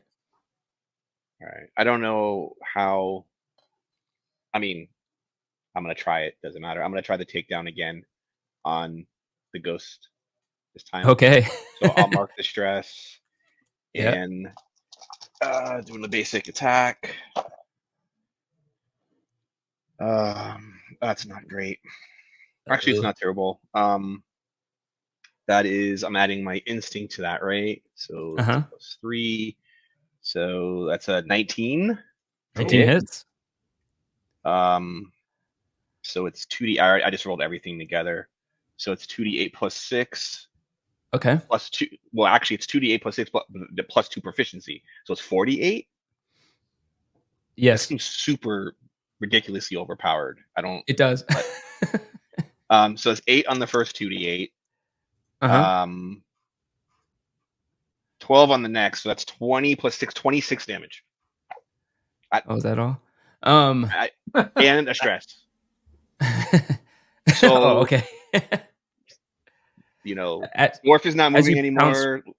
Pounces up on and I guess grabbed the bed sheets and threw them on the ground. I don't know. Let me see something actually. As you lunge forward at this thing and you try to grab at it, your bite seems to go through it, as it's only partly corporal. It has resistance. And you, okay. Yeah, and you swing your head around and you tear sense. off pieces of it regardless. But what was the total damage? It was 26. 26, so 13 is still good. As it screeches as you're doing this to it, trying to pull away, and you do rip it quite a bit, even with it being resistant to what you're doing. And it doesn't seem like you can get on top of this thing in any way. And I'm going to move into the square between the ghost and the queen. Okay, you leap up onto the altar there. Yep. Nice. Just don't teabag. So, who wants to go? That was with Hope or Fear. Sorry, keep forgetting to ask. Crap. If you don't remember, just roll again, and we'll take whatever the new roll is. Okay. I mean, I was just gonna say, let's just call it Fear. Let's live dangerously. That was with Fear. Okie dokie. Then they're gonna go ahead and go. I'm gonna spend a Fear to get a couple more actions, and the failed experiment is going to. He was. Oh, that's something different. It's just going to attack. It's attacking Jack, no question. This is going to hurt, so I am sorry beforehand. I didn't crit. I got a 19 instead of 20, so it's not a crit. But nonetheless, does this, which is 8 plus 5. I can count if I want 13. to. 13. Double 26 damage incoming to Jack. Oh, crap. Jeez. Of magic damage.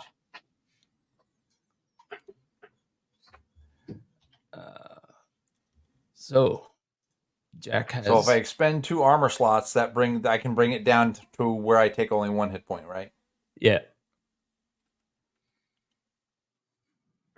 Yeah, your armor is great. I'd have to use 4 armor slots. You're gonna do that? Yeah. I Alright, got it 1 armor reaches- slot left. It reaches for you, and it grabs you from both sides, and its hands sink through your armor as you can feel your armor heating up, popping in places, coming undone, and it even hurts you a little bit, making you go through a bit of necrosis where it does touch you a little bit, but your armor is looking bad. Then we come. Then the other 2 go. That one's going to also attack Jack. Oh wow, that's a good roll. 13 damage from the zombie next to you, incoming towards Jack. So you can spend armor and take only 1 damage again if you want, Who, me? or you can take 2 damage. Yep.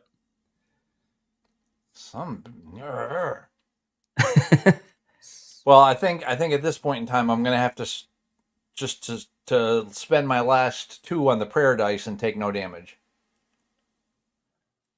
Oh, okay. You can spend the last 2 on the prayer dice. Yeah.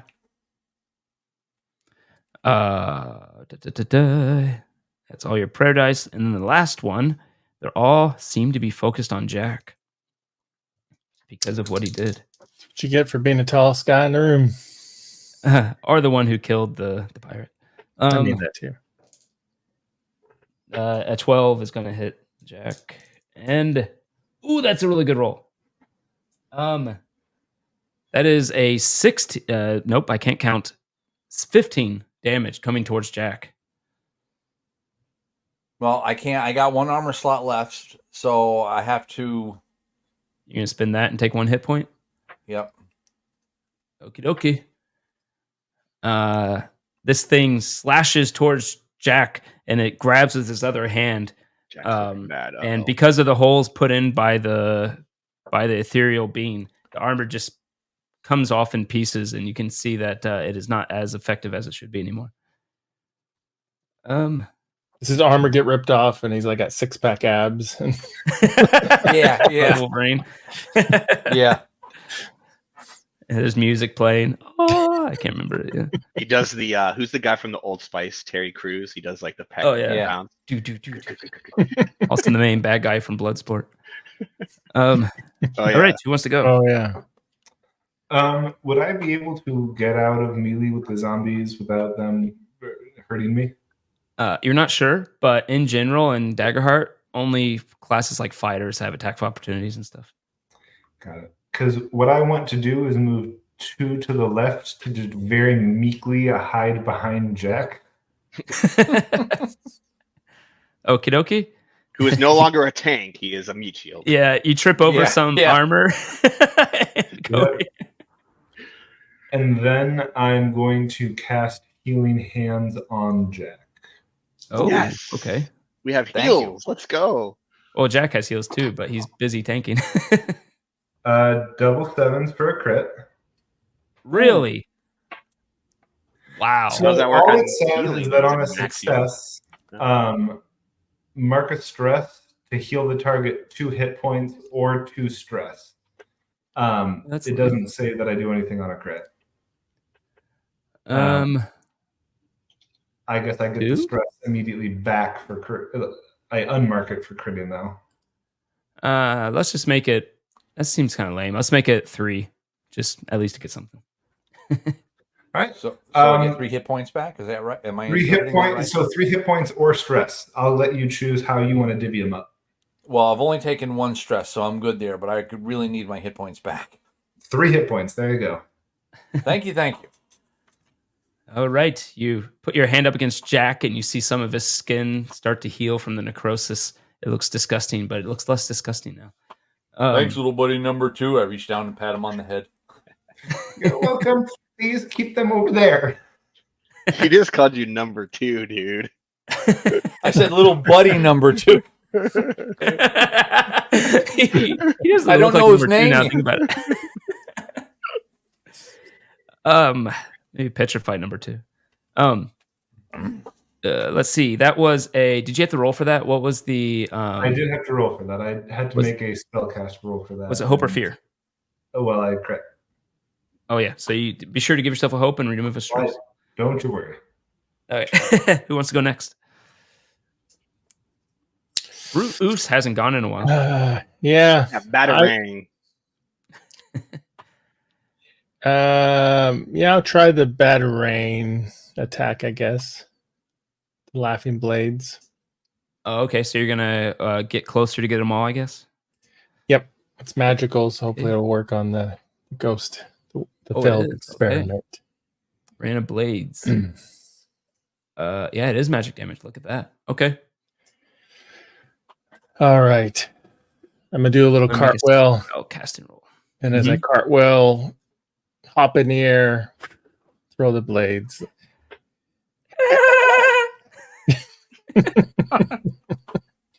All right, let's see if they do anything. Gosh. I mean, I could probably roll twice, right? How bad is it? Actually, you can. Do you roll poorly? I rolled poorly. I rolled a 6 with fear, so it's pretty bad.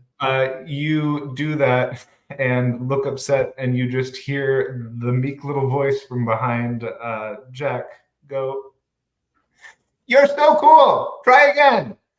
And once per short rest, I can cast Reassurance, and after an ally attempts an action roll, but before the consequences take place, I offer assistance or words of support, and they can re-roll their dice and must use the new roll.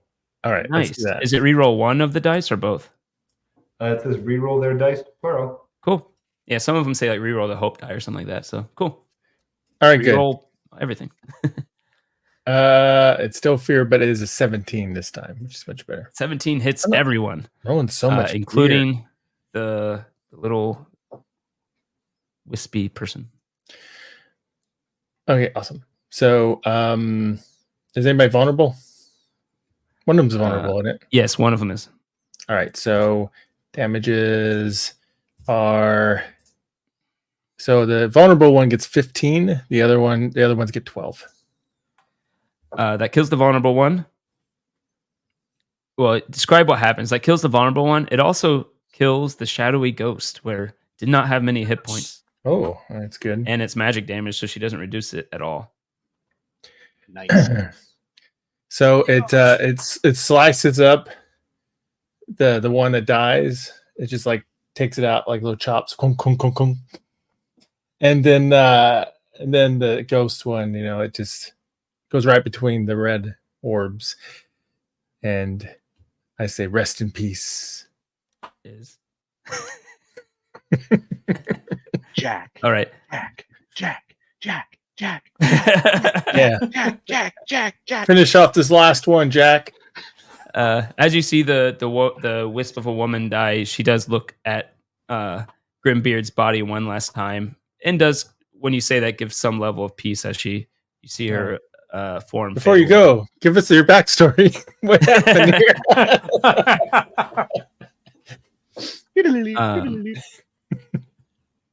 Why not? The camera moves away, and you go back to that castle with the rain, the nighttime. You see lightning crackle as the conversation between the little miniature lich and him and Grimbeard continues. And the lich says, "Tell me, why are you turning your back on everyone?" And he just replies with, "I did my noble duty. And what did I get from it? A dead wife from the government. I don't care about any of them anymore. They can all go rot in hell." And then we come back. Nice. There was a chance to find that out with a roll that you guys failed in the first session, I think. You may have actually figured it out too. I don't know. Anywho. Okay. Oh, Well, yeah, there was something, wasn't there? Yeah, I remember. Yeah, you found a bit about he lost his wife at some point and something like that. Yeah, that's right. Yeah. Who wants to go next? Batters up, Jack. Yeah. Halidax time. Okay. I'm gonna take out that one last zombie. Yeah. Oh, wait. Come on. We fight a lot of zombies in our games. Oh, well, it's 22 with fear. Okay. How does it die? Yeah. How does it die? Oh, I think I'm just gonna take the thing, take the battle axe, and actually with the flat of the blade, just bring it right down and crush it, just like swatting a fly. You do that, and bones fly in all different directions and hit up against walls and things. As the last one is Gonzo's. And then when that's done, I'm just gonna bring my head back. Love it. Get a bestial roar. If I can I shadow step over to the queen real quick? Okay. I'm gonna shadow step over there and cut her ropes free. Okay. I'm sure she'll be missing a diamond or something after this little operation. He is wearing a lot of expensive rings, expensive jewelry. Arcus turns back into his shroom form and starts searching the dwarf's body for his precious. You do find it. I forget what it was. I think it was like a box or something. It was a little trinket he found in the woods. Yeah. You do find it, and you find Jack's holy symbol on there and on the body as well. And for Bruce, roll a what would this be? Roll a instinct. This is your ability not to try to steal something because it's so tempting. It's a 13 with hope. I actually got hope this time. Oh, okay. You're able to resist it. As you figure the rewards would probably be better anyway, and you are able to unravel the chain that's holding her to the altar. The husband also wakes up eventually. Just kind of hoping they need a new king. Hey, baby, I'm available. I'm a monkey man. I'm very Once you go city agile. and you don't ever go back. I'm very agile and have a lot of high endurance, if you know what I mean. So, Wow. Well, just think what you can do with that prehensile tail. no, yeah. Awkward. You at this point, Fumblebutt comes down the stairs with a few other guards and says, "So we got the." He's a small little halfling guard, and he says, "We got the queen. We got the princess tied up. I don't know what the hell happened to her. Holy crap? What's going down?" And as you look around, you see that there's just, because of how you all finished each, but every time you finish someone, you said bones went flying everywhere. There's bones all over the floor in this place. Skulls here, fingers there, phalange, whatever. Right? They're thrown, and they're just like, "What the hell went on here?" The queen will get up and say, "They are the heroes of the castle, doing what you should have been doing." And the king will wake up eventually and be concerned, and we'll run into the aftermath of all of this. After it's cleaned up and you are presented in front at the actual throne room. I'm gonna go ahead and stop doing that. Of the actual throne room. Can it be like Star Wars, like in the end of the movie? With the Yeah, going down the aisle with a little. They do give you a medal, and they, if you so choose, will they will give you rewards. Even Char, who just randomly showed up and doesn't even work for the palace. I just need them to help me clean up the tower. He did some work. What are you talking about? Well, he did some work, but an actual position, but he did some work. The king says he knows that mage, that wizard, and will put in a good word when he gets back. You all are given bags of golds, and they offer you a position to be a special liaison, special forces for operations for the palace, as they now realize they actually do need to take a bit of an active part in this war against the undeadlets. But that is where we'll end. There's music, there's a crowd, they're clapping, they put medals on you, and then it goes to Star Wars music. I can do the Star Wars. Perfect. Whatever it is. Yeah. How many bags of gold? I don't know. I didn't think about it. Let's say 4. 4 bags. Wow. Sweet. We're rich. It is to a go wealthy from town. having a handful of gold to having 4 bags of gold. How much do I get for selling the doll parts I took? 2 handfuls. Okay. You know what's funny? After a one shot, everyone still marks gold for some reason. It's like, there's a one shot, right? And you're still marking. We level gold. up because we might come back. We might come back to this. We might come back. I suppose there could be follow up missions. I would like to come back. I know. I do like that system, but yeah, I do like that it's a world that you guys created as part of Session 0. That was pretty cool. All right, awesome. Well, that was Daggerheart, original adventure by Greg. What's the name of that adventure? Not just me. Well, the place is called. Oh wait, did I give it a name? I thought we were calling it the Pirate's Lament or something. Yeah, the Pirate's Lament, something like that. Just look at the title of this video when it comes out. Yeah. Which they will have already done to get to this point. Yeah. Look down there. Somewhere. Wait a minute. Down here. All right. Yeah. All right. Well, thanks everybody for watching. Hope you enjoyed that. And our awesome, unforgettable characters. Especially the true hero, Bruce. No. Yeah. All right. Bye. Bye. Good night, folks. Bye. When the dice roll high, we touch